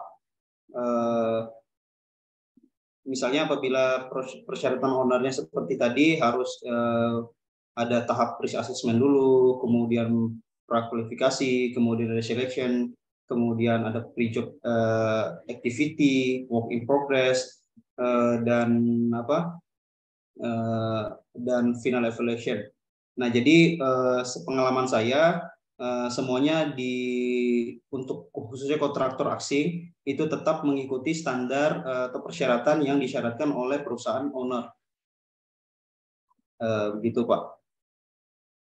Oke, jadi perusahaan asing pun ketika dia mau jadi kontraktor di Pertamina, misalkan ya, dia juga wajib ikut CSMS-nya dari perusahaan lokal atau perusahaan BUMN-nya Indonesia. Termasuk juga kepatuhan regulasi seperti kompetensi-kompetensi yang harus dimiliki oleh ahli-ahli K3 di Indonesia. Oke, lanjut lagi. Pertanyaan berikutnya dari Pak Rifki. Kalau misalkan perusahaan atau kontraktor telah menerapkan atau lulus SMK3, apakah masih harus mengikuti penilaian CSMS? Nah, silakan, Pak. Baik, pertanyaannya apabila suatu perusahaan sudah punya sertifikasi SMK3, baik itu dari Kemenaker RI maupun dari ISO 45001 misalnya, maka tetap Bapak harus mengikuti tahap CSMS, karena khususnya di migas, jadi sebelum setiap kontraktor yang ingin ikut tender itu harus mendapatkan sertifikat CSMS dari K3S. Nah, di mana sertifikat CSMS-nya ini itu berlaku 2 tahun. Nah, setiap 2 tahun nanti melakukan pengajuan kembali. Nah, kemudian untuk HSE Plan itu sepengalaman kami mengikuti tender-tender BUMN khususnya di industri migas itu selain CSMS tadi juga HSE Plan bahkan di beberapa perusahaan owner itu menjadi syarat pertama sebelum masuk ke tahap penilaian persyaratan dokumen lainnya. Nah, gitu. Jadi singkatnya tetap walaupun sudah mempunyai sertifikat SMK3 baik itu Kemenaker RI maupun ISO 45001 tetap harus mendapat sertifikat CSMS dan juga membuat HSE Plan setiap mengikuti tender. Terima kasih. Oke.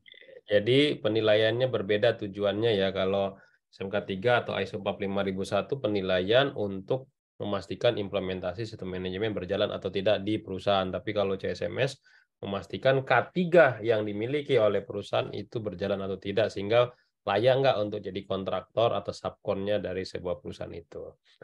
Oke, lanjut Pak Nyoman Suparta. Nah, terkait dengan HSE Plan, nyambung tadi pertanyaan yang tadi, itu kapan dibuatnya? Ya, saat kapan? Pada saat mengajukan tender atau sudah dapat tender baru kita buat HSE Plan? Idealnya seperti apa, Pak? Silakan.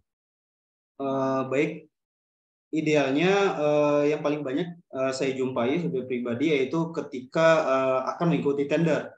Namun biasanya kalau di konstruksi itu kerap kali ketika setelah mendapatkan menjadi pemenang gitu.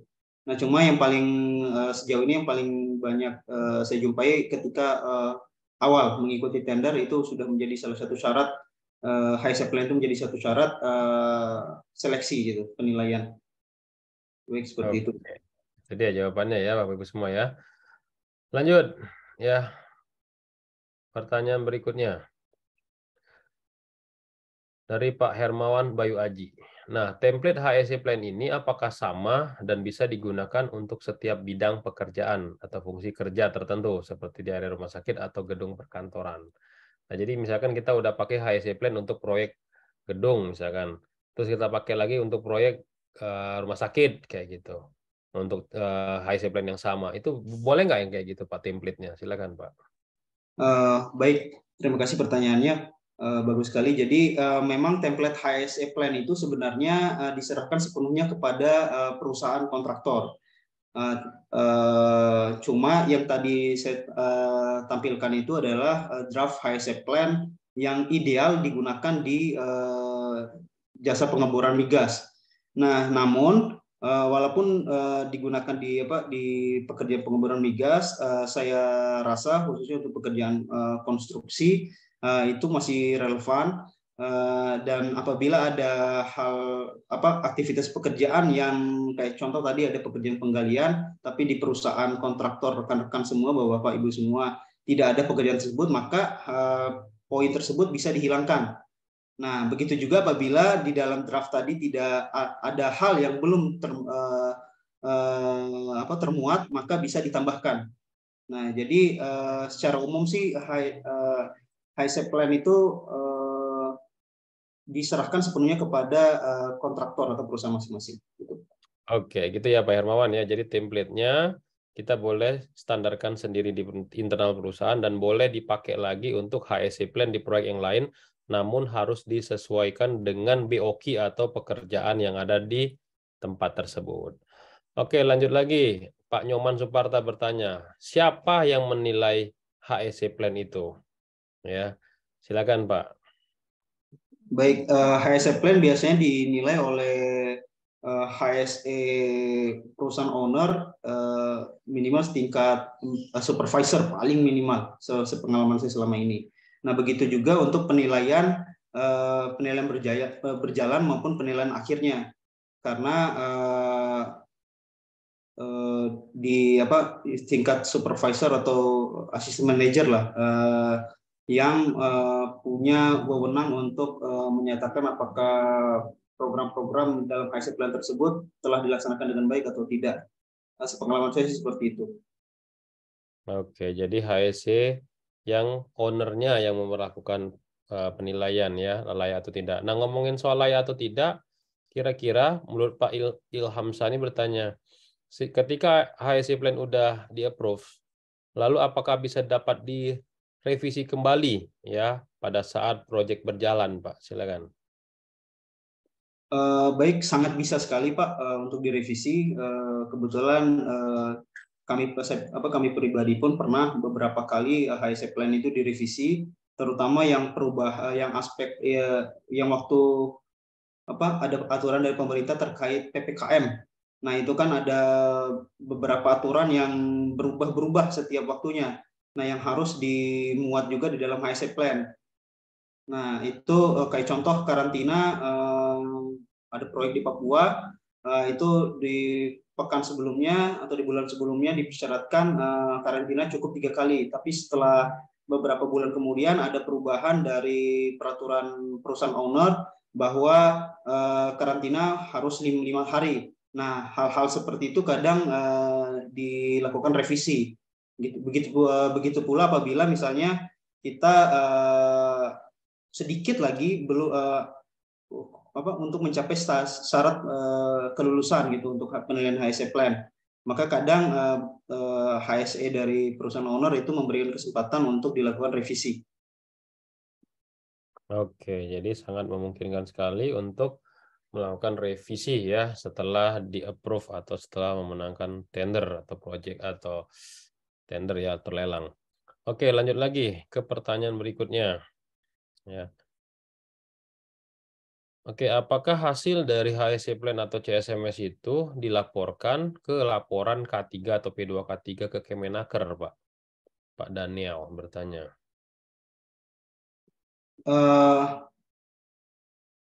Perlu nggak? Kalau menurut saya pribadi sangat perlu Pak, karena itu merupakan salah satu bentuk evaluasi juga dari pihak eksternal terhadap implementasi SMK 3 di perusahaan kita. Nah, tentunya setiap hasil evaluasi itu jangan lupa yang paling penting kalau menurut saya adalah tindakan corrective action-nya sih. Itu yang perlu dibuat sehingga di dalam laporan itu apabila ada temuan-temuan dari hasil penilaian PSMS atau HSE plan dilakukan tindakan perbaikan. Baik Pak. Oke, jadi memungkinkan juga untuk masuk ke dalam laporan P2K3 yang kita laporkan setiap 3 bulan sekali sebagai kegiatan K3 ya. Oke, lanjut lagi. Nah, ini ada juga pertanyaan yang basic banget, tapi harus kita ketahui juga apa perbedaan antara HEC Plan sama CSMS, Pak? Silakan. Baik. Nah, kalau HSE, jadi yang paling gampang dipahami adalah HSE Plan ini bagian dari CSMS, itu yang pertama. Dia berada di tahap pre-job activity.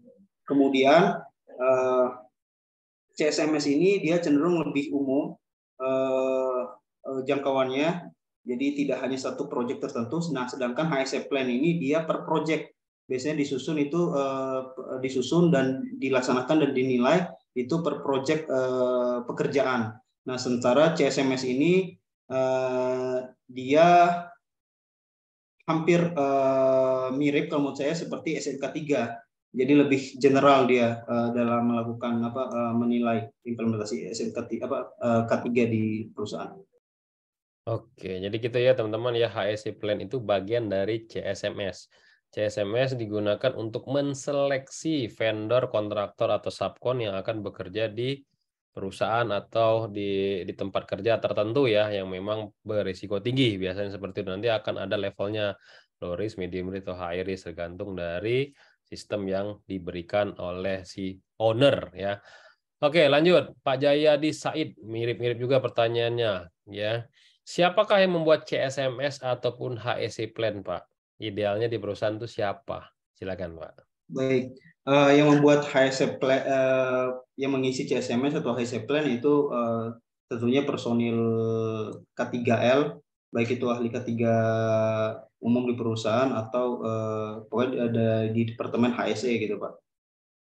Cuma memang program-programnya itu jangan sampai disusun sendiri Bapak-Bapak, karena yang melaksanakan kan adalah tim operasional. Jadi tetap program-program K3 di HSE Plan itu dikoordinasikan ke tim operasional agar nanti ketika implementasi itu dapat dilaksanakan dengan baik. Tidak ada terjadi miskomunikasi antara Departemen HSE dengan Departemen Operasional. Jadi yang menyusun adalah HSE, Pak, personil HSE gitu. Oke, jadi petugas K3 atau ahli K3 yang telah berkoordinasi ya dengan para pekerja atau user terkait di lapangan atau terkait dengan pekerjaan tersebut. Jangan sampai hanya ahli K3 aja yang ngerjain tapi tanpa berkoordinasi, karena yang tahu proses engineering, metode kerja dan lain-lain, atau yang mengalami ya pernah mengalami kecelakaan mungkin para user. Jadi dia yang akan menceritakan metode-metode apa dari pengalaman mereka. Itu idealnya Bapak Ibu semua ya. Oke, lanjut lagi. Pertanyaan berikutnya.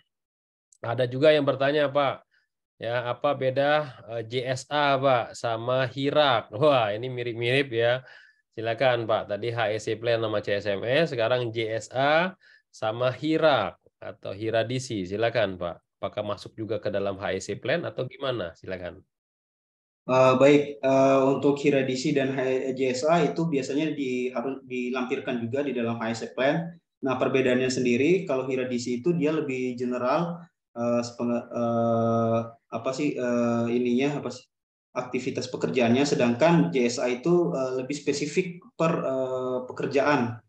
Misalnya kalau Hiradisi, kita ambil contoh pekerjaan loading unloading misalnya. Nah, itu dia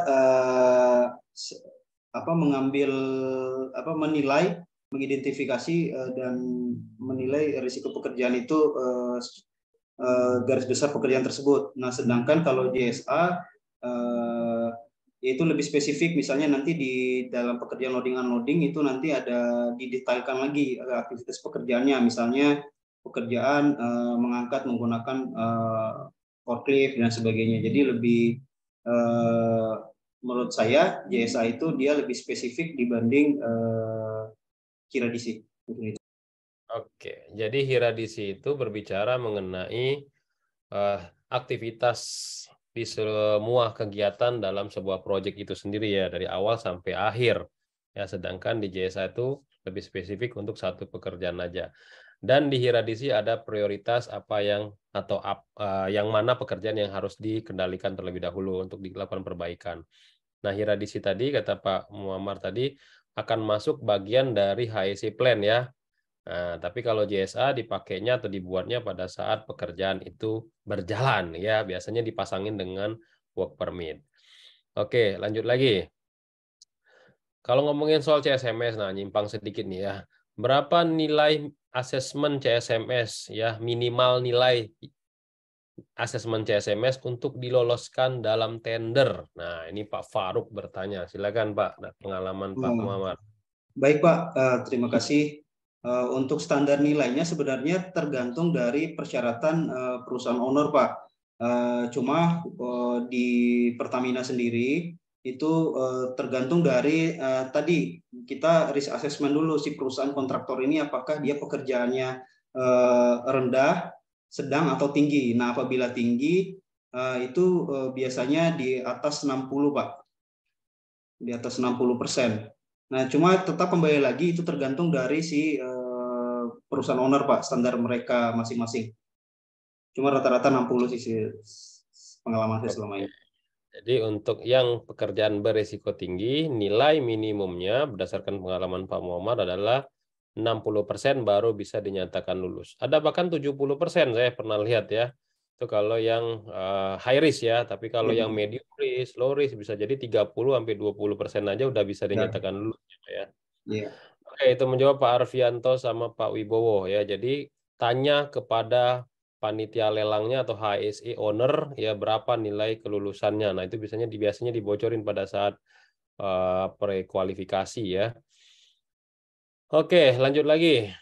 Pertanyaannya dari sebentar. Saya pilih dulu ya, teman-teman ya. Oke, yang ini aja. Pak Reski, ya, jika ahli K3 kontraktor tersebut juga asing ya, dan belum mengetahui sistem CSMS standar Indonesia, itu gimana cara ngatasinya? Silakan, Pak. Baik, terima kasih. Setahu saya, kalau nggak salah ada 19 posisi yang di Indonesia itu berdasarkan peraturan, saya lupa permenakernya. Nah, salah satu posisi yang tidak boleh ditempati oleh orang asing itu adalah personil K3. Nah, seharusnya sih bisa disampaikan hal tersebut ke HRD karena memang HSE ini kan dia banyak bermain dengan selain aspek keselamatan kesehatan kerja juga terkait legal. Nah, salah satu ya ini legal untuk tender dan sebagainya. Nah, makanya kalau misalnya bukan orang Indonesia memang agak sulit. Dan di dunia migas sendiri pun perusahaan-perusahaan asing sejauh ini yang saya temui sudah orang Indonesia semua. Oke, jadi gitu ya teman-teman ya. Ini pengetahuan juga buat Bapak Ibu semua, ada regulasinya. Saya juga lupa, nanti saya share.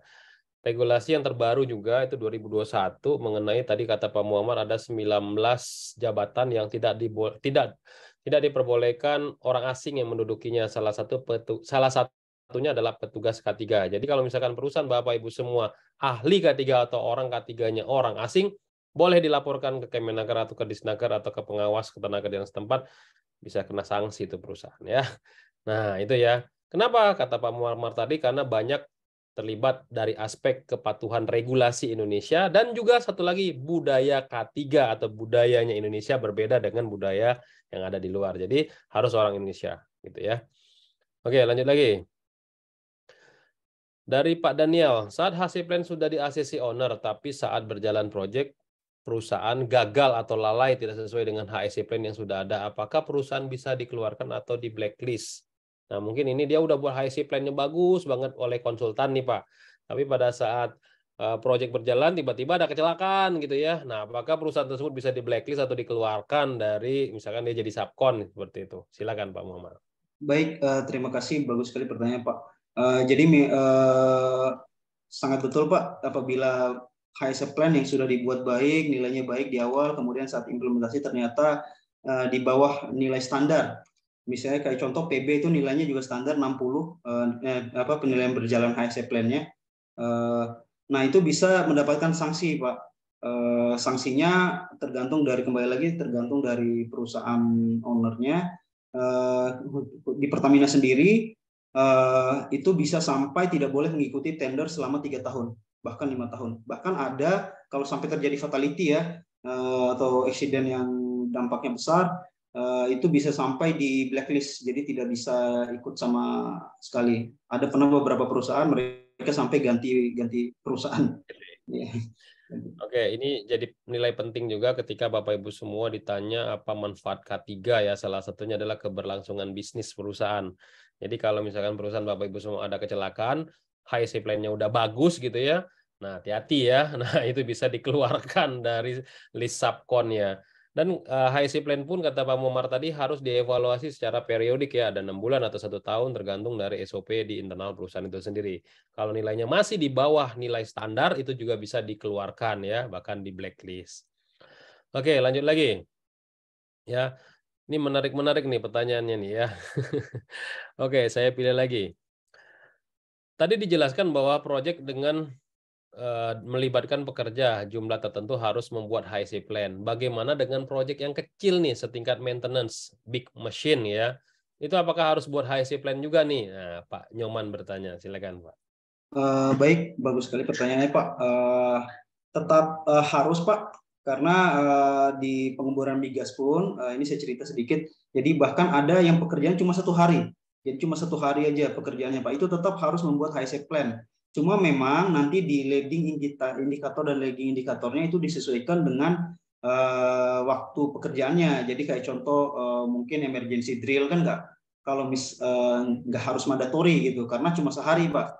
Tapi yang lain-lain misal pemasangan rambu-rambu, kemudian induksi K3LL, kemudian mungkin toolbox meeting atau PJSM, pre-job safety meeting, target meeting, MCU dan sebagainya itu harus. Jadi jawabannya adalah tetap Pak, cuma memang nanti ruang lingkupnya atau frekuensinya dari program-program yang disusun dalam HSE plan itu disesuaikan dengan aktivitas pekerjaannya.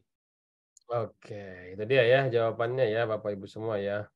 Nah, walaupun pekerjaannya kecil sekalipun, Bapak Ibu semua harus membuat HSE plan ya. Oke, ini juga menarik nih pertanyaan, tapi ini sangat spesifik sekali ya. Ini mungkin Pak Muammar, ada pertanyaan dari Pak Yoga. Untuk HSE plan yang tadi ditampilkan kan versi K3S. Kalau versinya Pertamina seperti Patra Niaga itu PDC, itu KPI-nya itu berbeda. Apakah bisa diaplikasikan? Karena di Pertamina Persero ada 12 CSLR. Silakan Pak Yoga. Silakan Pak Muammar dari Pak Yoga ini. Wah, baik.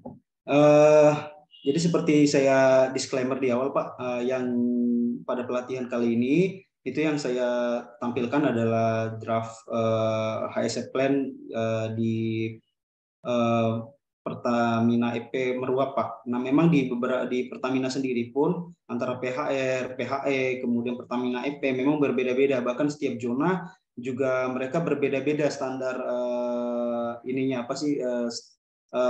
draft HSE plan-nya. Cuma memang kembali lagi intinya ke tadi Pak, setiap menyusun HSE plan itu lihat diri kita sendiri. Maksudnya kita menyusun apa yang ada yang sanggup kita lakukan oleh perusahaan kita gitu Pak. Itu sih kalau menurut saya.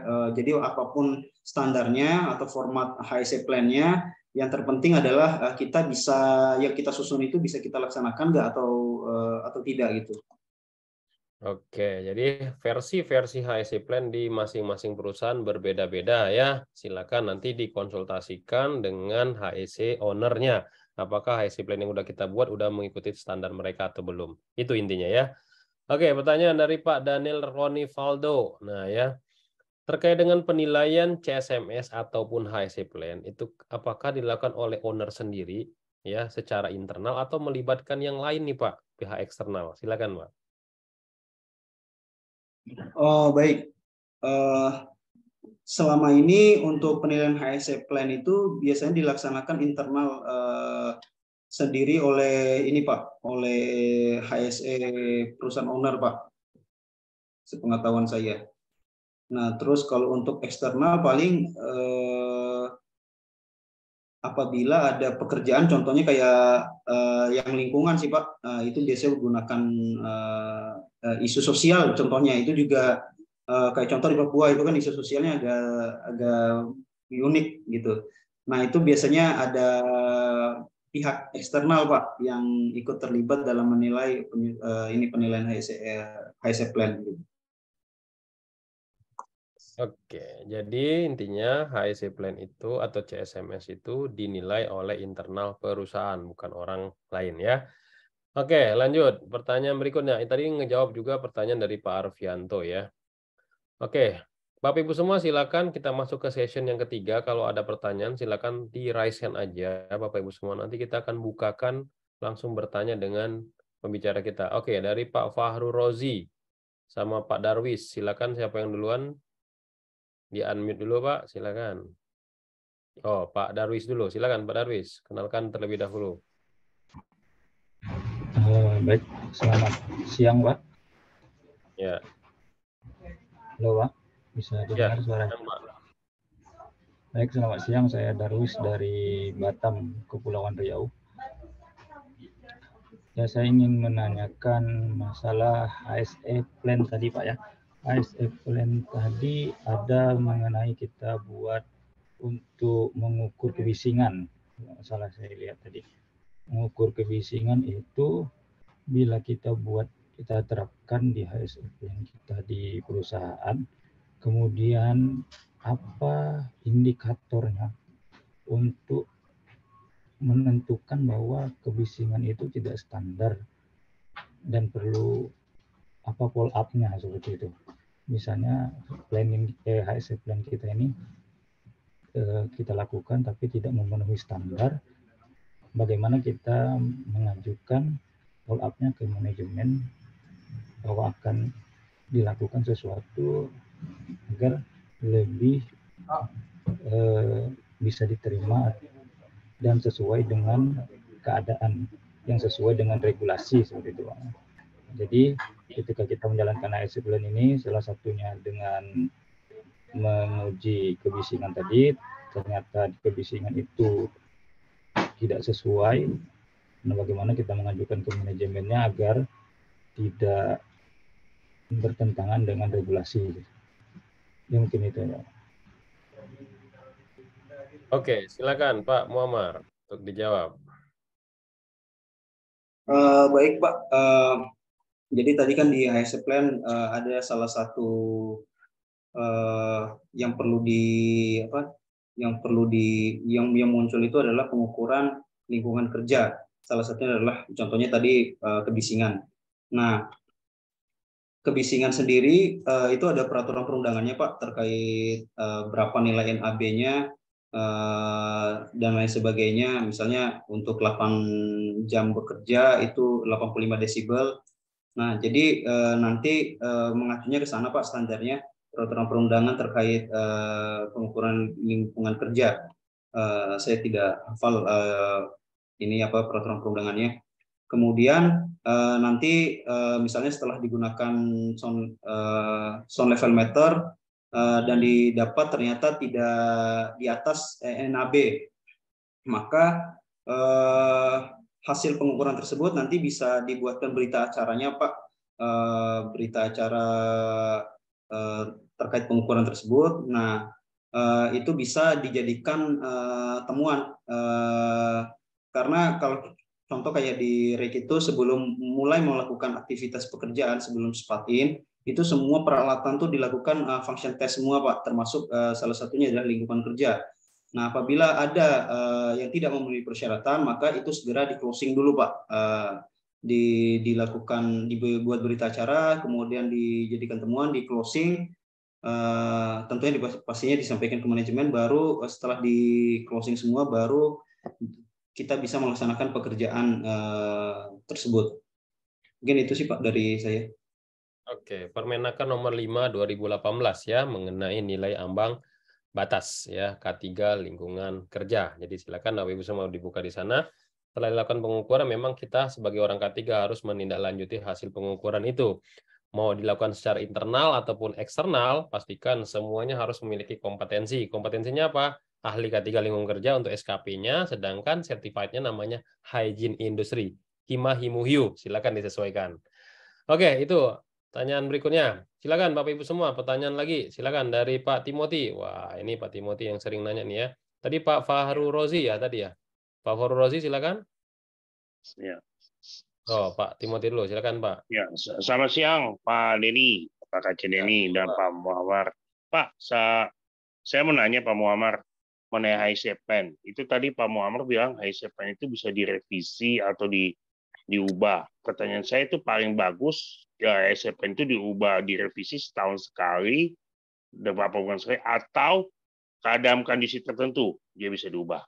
Itu Pak. Itu yang pertama. Yang kedua tadi bilang kalau HIC Plan itu karyawan kurang dari 100 dia harus membuat HIC Plan. Yang terutama yang berisiko. Nah, pertanyaan saya kalau yang karyawan perusahaan yang kurang dari 100 tapi dia tidak berisiko, apakah perlu membuat HIC Plan juga, Pak? Terima kasih. Oke, ada 2 pertanyaan Pak, silakan. Apakah yang pertama tadi kapan HIC Plan itu harus direvisi? Apakah setiap setahun sekali atau kapan? Yang kedua, apakah harus 100 orang pekerja dengan potensi bahaya tinggi atau lebih dari 100 tapi memiliki potensi bahaya yang bukan tinggi seperti menengah atau rendah? Silakan Pak. Baik Pak, terima kasih atas pertanyaannya. Yang pertama, kapan HIC Plan itu harus direvisi? Sepengalaman saya biasanya itu pertama kali diajukan Pak, biasanya kan nanti dinilai tuh sama HIC dari perusahaan owner. Nah, nanti apabila nilainya tidak mencukupi syarat kelulusan, misalnya masih di bawah 60, biasanya dikasih kesempatan Pak untuk kita melakukan revisi. Nah, jadi yang paling banyak sejauh ini sih yang paling banyak saya jumpai orang melakukan revisi HIC Plan itu ketika awal melakukan pengajuan Pak. Khususnya untuk ini Pak ya, bukan untuk syarat tender Pak, tapi ketika sudah menang tender. Nah, kalau yang sebagai HIC Plan untuk syarat tender tuh biasanya langsung otomatis tidak lolos. Tapi kalau misalnya, karena kan ada beberapa perusahaan tuh HIC Plan itu bukan sebagai syarat tender Pak, tapi setelah udah menang tender baru disuruh susun HIC Plan. Nah, khusus kalau kasusnya seperti itu, maka tadi saya bilang biasanya di awal-awal ketika menyusun Pak dikasih kesempatan untuk revisi sampai mencapai nilainya 60 syarat kelulusan lah gitu. Kemudian adapun selain itu biasanya apabila terjadi perubahan Pak, misalnya ada penundaan aktivitas pekerjaan, kayak contoh pernah ada kejadian seharusnya jadi karena ada problem lah intinya di operasional sehingga ditunda pekerjaan itu sampai 3 bulan ke depan Pak. Nah, sementara di HIC Plan yang disusun itu tanggalnya sudah berbeda. Nah, itu biasanya diminta untuk revisi, Pak. Jadi apabila ada jadi intinya perubahan revisi HIC Plan itu yang pertama ketika awal-awal penilaian HIC Plan khusus untuk HIC Plan setelah menang tender. Kemudian yang kedua apabila ada perubahan ruang lingkup pekerjaan atau durasi pekerjaan, Pak. Kemudian yang berikutnya tadi pertanyaan kedua terkait apabila pekerja lebih dari 100 orang atau kurang 100 orang atau berisiko tinggi itu apakah harus menyusun HIC Plan? Sama seperti jawaban sebelumnya Pak, tetap semuanya bahkan tadi yang saya sebutkan bahkan jumlah pekerjanya waktu pekerjaan cuma 1 hari dan kalau nggak salah pekerjanya itu cuma 3 orang itu tetap harus membuat HIC Plan Pak. Cuma memang isinya nanti disesuaikan dengan kemampuan si kontraktor Pak atau ruang lingkup pekerjaan kontraktor. Mungkin itu saja. Sangat clear sekali jawabannya ya teman-teman semua ya. Ini pertanyaan Pak Eliezer Katuk juga nih. Ini menarik juga nih pertanyaannya. Kalau misalkan kontraktor CSMS-nya udah lolos nih dan udah dinyatakan menang tender, tapi ketika pekerjaan berlangsung si kontraktor ini ada kejadian near miss ya, hampir celaka kayak gitu ya. Nah, kontraktor ini dikasih ganjaran tuh sanksi 3 hari stop pekerjaannya. Kata Pak Eliezer, apakah sanksi tersebut sesuai aturan K3 nih Pak? Silakan. Baik Pak, terima kasih. Banyak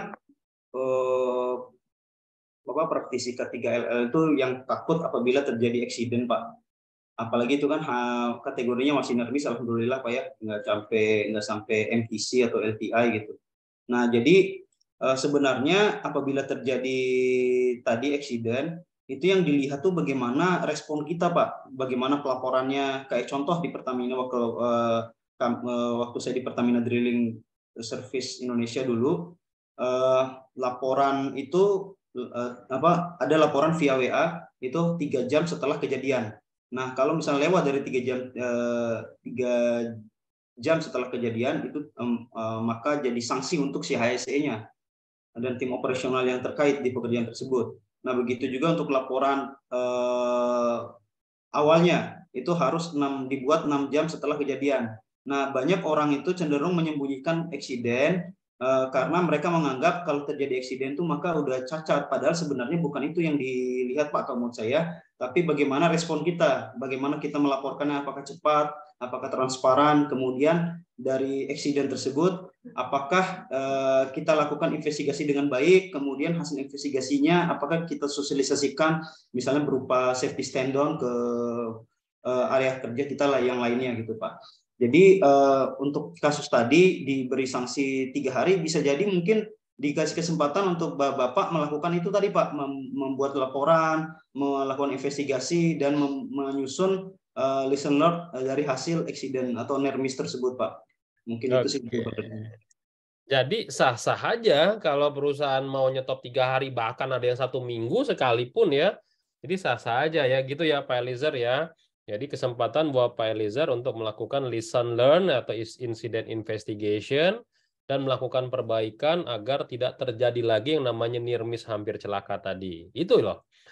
Oke, bagus sekali pertanyaannya. Silakan dari Pak Elzami Pratama dengan Pak Ijama Arif. Silakan, siapa yang duluan? Di unmute dulu. Silakan. Oh, Pak Ijma. Silakan Pak Ijma. Dari mana Pak? Udah memberikan kesempatan. Selamat siang Pak Denny, Pak Muammar. Ya tadi saya sempat ingin bertanya di ini ya, diskusi tadi. Namun memang mungkin karena banyaknya pertanyaan jadi belum sempat. Saya masih belum paham nih karena sempat waktu itu ada interview juga. Berhubung saya masih awam, jadi saya pengen cari tahu ya, mohon maaf. Itu di TRIR ya, hitung-hitungan TRIR tuh ada beberapa sih yang saya lihat referensinya. Cuman yang saya ambil dari 2 lah, dari OSHA sama dari OGP ya. Nah itu bisa tolong didetailkan nggak hitung-hitungan untuk total recordable incident di menurut OSHA dan OGP itu Pak. Terima kasih. Oke, kalau mendetailkan mungkin rada susah ya karena kita waktunya terbatas. Mungkin Pak Muammar bisa dijelaskan secara umum aja perhitungan TRIR menurut OSHA dan menurut OGP ya yang ada di dalam HSE Plan. Silakan Pak. Baik, betul Pak. Jadi kalau untuk perhitungan sendiri saya sebenarnya ada formnya nih. Kalau mau nanti bisa diberikan untuk perhitungan TRIR. Nah intinya kalau yang OSHA itu kalau nggak salah dibagi 1 jam Pak. Kemudian OGP itu kalau nggak salah dibagi 500. Mungkin itu saja sih Pak. Oke, kalau menurut K3 Kemenaker dibaginya berapa Pak? Kurang hafal saya itu Pak. Oh ya, karena laporan K3 kan ada severity rate, frekuensi rate atau apa gitu ya, ada pembaginya juga kan ya itu ya. Oke, lanjut lagi, silakan Pak Elzami Pratama atau Pak Fahru Rozi, siapa yang duluan? Silakan. Di unmute dulu Pak, silakan. Oh, ntar Pak Fahru Rozi, silakan Pak Fahru Rozi. Tadi ke mute. Pak Fahru Rozi. Ya, makasih Mas Sode. Saya mau nanya, ini HSE Plan ini pertama apakah mesti kita laporkan ke Disnaker?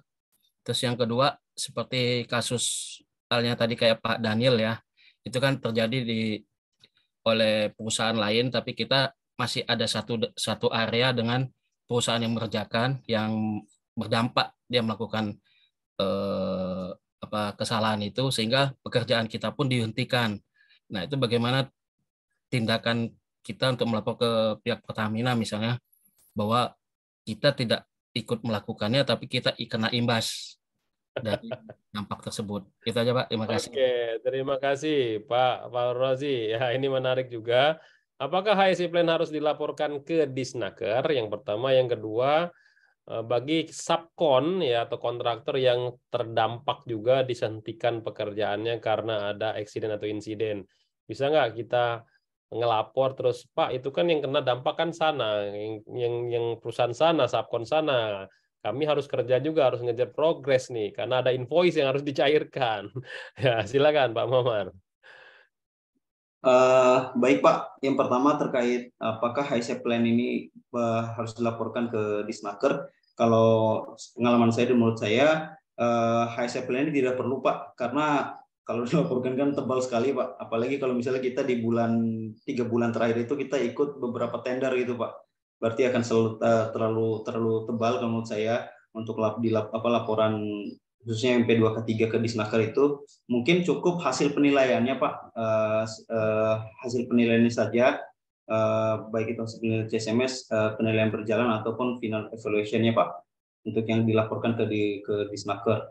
Kemudian untuk tadi apabila ada eksiden kemudian diberhentikan pekerjaan, itu kan ada beberapa subkon yang tidak terkait mengalami juga.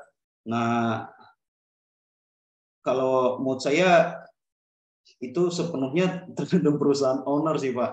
Perusahaan owner sih yang memutuskan itu Pak. Karena bisa jadi kebijakan perusahaan mereka setiap ada eksiden itu perlu dilakukan investigasi sampai beberapa hari Pak. Nah itu kan memang aturan internal mereka Pak. Cuma yang paling penting menurut saya ini aja, jangan sampai terjadi kejadian serupa di tempat kerja kita aja sih Pak, itu sih.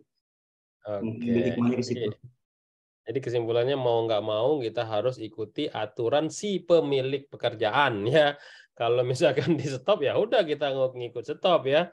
Karena itu bagian dari standar peraturan K3 di internal perusahaan tersebut. Oke, Pak Ronald juga bertanya nih terkait dengan CSMS ya. Izin bertanya Pak, bukan rahasia umum lagi untuk membuat CSMS untuk tender banyak data yang direkayasa atau fiktif? Apakah ada badan atau organisasi yang bertindak sebagai audit untuk CSMS tersebut? Ya, misalkan nih ya banyak sekali kalau kita buat CSMS itu, contoh kayak rapat tinjau manajemen gitu ya, padahal nggak ada rapatnya dibuat seolah-olah ada MOM rapat, itu kan ada daftar hadir gitu kan. Melakukan safety induction sebenarnya nggak rutin gitu ya, tapi dibuktikan dengan rutin ada foto-fotonya, absennya direka-reka. Nah, ini gimana nih menurut Pak Muammar nih ya terkait dengan CSMS ini ya? Apakah ada filter yang bisa kita lakukan untuk ngecek ini sebenarnya perusahaan ngerjain beneran K3 atau banyak fiktif aja nih Pak? Silakan Pak Muammar. Baik. Sepengalaman saya sih yang paling susah untuk dimanipulasi itu ketika diverifikasi langsung ke tenaga operasionalnya di lokasi Pak. Nah itu yang memang yang sering ketahuan kalau menurut saya, karena apalagi kalau misalnya tenaga operasionalnya itu belum di briefing nih sama si yang membuat dokumen CSMS dadakannya ini. Nah jadi pertama menurut saya self verifikasinya adalah menanyakan langsung ke tim operasional di lokasi, benar nggak sudah dilaksanakan pelatihan, misalnya di CSMS diberikan sudah mendapat pelatihan atau sudah pernah dilaksanakan emergency drill tentang kebakaran. Nah itu ditanyakan langsung pernah nggak gitu. Nah kemudian yang ke berikutnya ada verifikasi lainnya, dilihat konsistensinya sih menurut saya Pak. Seringkali yang ngebuat CSMS seperti itu pun mereka kadang sering tidak inkonsistensi dalam membuat eviden 3 tahun terakhir atau 5 tahun terakhir Pak. Nah jadi mungkin dilihat itunya Pak. Mungkin itu sih Pak. Kalau yang lain-lainnya agak susah ya. Oke, ya itu ya Bapak Ibu semua, kalau CSMS yang direka-reka ya, apalagi menggunakan konsultan ya, banyak sekali data-data yang fiktif. Jadi kalau kita sebagai owner, kata Pak Muammar tadi, yang pertama lakukan verifikasi di lapangan, datangi perusahaannya, kunjungi proyek yang dia lagi kerjain, jalan nggak itu K3 kata Pak Muammar tadi. Yang kedua ya, kita cek, kita tanya ada orang K3-nya nggak, suruh orang K3-nya yang presentasi sesuai nggak orang K3 ini ya, atau tanya bagi pekerjaannya tadi, kalau ada drill ya, beneran dilakukan drill nggak gitu ya. Dan sebenarnya yang ketiga Pak Muammar ada lagi, sertifikatnya kita bisa cek ya. Kadang CSMS itu Pak, sertifikatnya kadang pinjam gitu ya, suka pinjam-pinjam ya. Nah, kalau di Kemenaker itu SKP dan lisensi sudah tidak bisa pinjam lagi ya, karena semua ada nama PT-nya. Dan nama PT-nya pun QR code-nya bahkan bisa ditelusur melalui aplikasi teman k3.kemnaker.go.id. Nah, itu domainnya udah ganti ya. Nah, itu sudah bisa dicek. Jadi jangan main-main terkait dengan sertifikat kompetensi K3 lagi ya. Sekarang sudah gampang sekali ditelusur. Itu buat teman-teman semua sebagai owner untuk memeriksa CSMS yang fiktif. Oke, pertanyaan terakhir dari Pak Elzami Pratama. Silakan Pak Elzami. Dari tadi Pak Elzami raise hand. Bapak Ibu semua ada yang mau raise hand lagi? Silakan. Oke. Tidak ada? Oke, kalau Pak Elzami tidak ada ya. Oke, saya kembalikan ke Pak Arief karena sudah pukul 3. Silakan Pak Arief. Baik, terima kasih Pak Denny dan juga Pak Muammar, luar biasa ya. Ini kalau kita teruskan sebenarnya masih bisa, tapi waktunya sudah habis ya. Masih ada 29 pertanyaan ini, banyak banget itu. Belum dibahas semua ini, ampun dah banyak banget. Terima kasih antusiasnya Bapak Ibu semuanya sudah bertanya dan juga Pak Muammar, terima kasih banyak sudah mengisi materi hari ini. Dan sebelum kita tutup untuk webinar kolega pada siang hari ini, mari sama-sama kita dengarkan closing statement pada pembicara kita pada siang hari ini. Kepada Pak Muammar, dipersilakan. Baik Pak, saya singkat saja. Ada dua hal yang selalu saya sampaikan Pak di setiap saya menyampaikan materi K3. Yang pertama, ingat waktu itu tidak bisa diputar Pak, tidak bisa diulang maksudnya. Jadi pastikan lebih baik terlambat sedikit Pak, tapi kita bisa mengimplementasikan K3 dengan baik daripada cepat tapi terjadi hal-hal yang tidak diinginkan. Kemudian yang kedua, ada hal-hal memang kebahagiaan itu bisa didapatkan dengan harta Pak, kekayaan Pak, tapi ada satu yang nggak bisa dibeli Pak, nyawa. Jadi tetap utamakan keselamatan kesehatan kerja, sayangi nyawa kita karena nyawa nggak bisa dibeli. Mungkin itu saja Pak.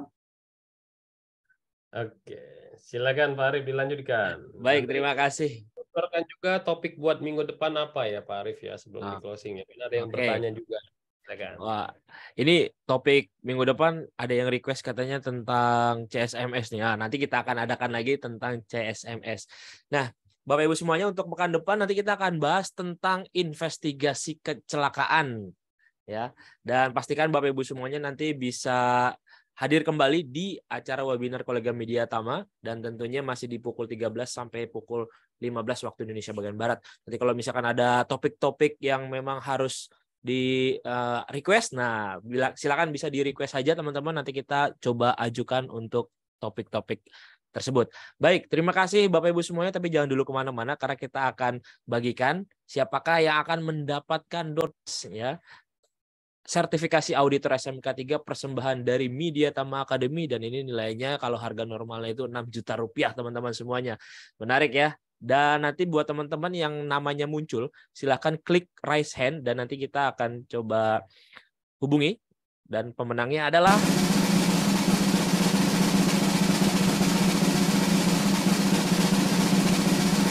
selamat kepada Ahmad Ridho Pratama. Apakah ada? Oh, tidak ada. Oke, kita putarkan sekali lagi. Siapakah yang akan mendapatkan sertifikasi auditor SMK 3 persembahan dari Media Tama Academy? Selamat kepada Farhan Zahwan Taufik. Ada? Oke. Baik, terima kasih. Selamat atas nama Farhan Zahwan Taufik mendapatkan 1 buah door prize SMK 3, sertifikasi SMK 3.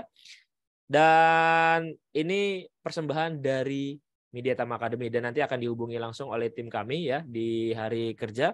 Dan terima kasih teman-teman semuanya sudah hadir di acara webinar Kolega Media Tama, dan tentunya kita nanti akan selalu hadir lagi setiap Sabtu. Dan pastikan teman-teman sudah mengisi absensi, dan juga Mika Super FK3 sudah platinum. Kalau belum nanti silakan bisa di-upgrade terlebih dahulu. Akhir kata saya mengucapkan terima kasih. Saya Arief Purwadana. Saya Denny. Dan pembicara kita pada siang hari ini, Saya Amar, ya Pak. mengucapkan wabillahi taufiq wal hidayah. Wassalamualaikum warahmatullahi wabarakatuh. Terima kasih Pak Amar. Ya, terima kasih Pak. Terima kasih Pak Denny. Terima kasih Terima teman-teman. kasih Pak Dini, terima kasih Pak Arif.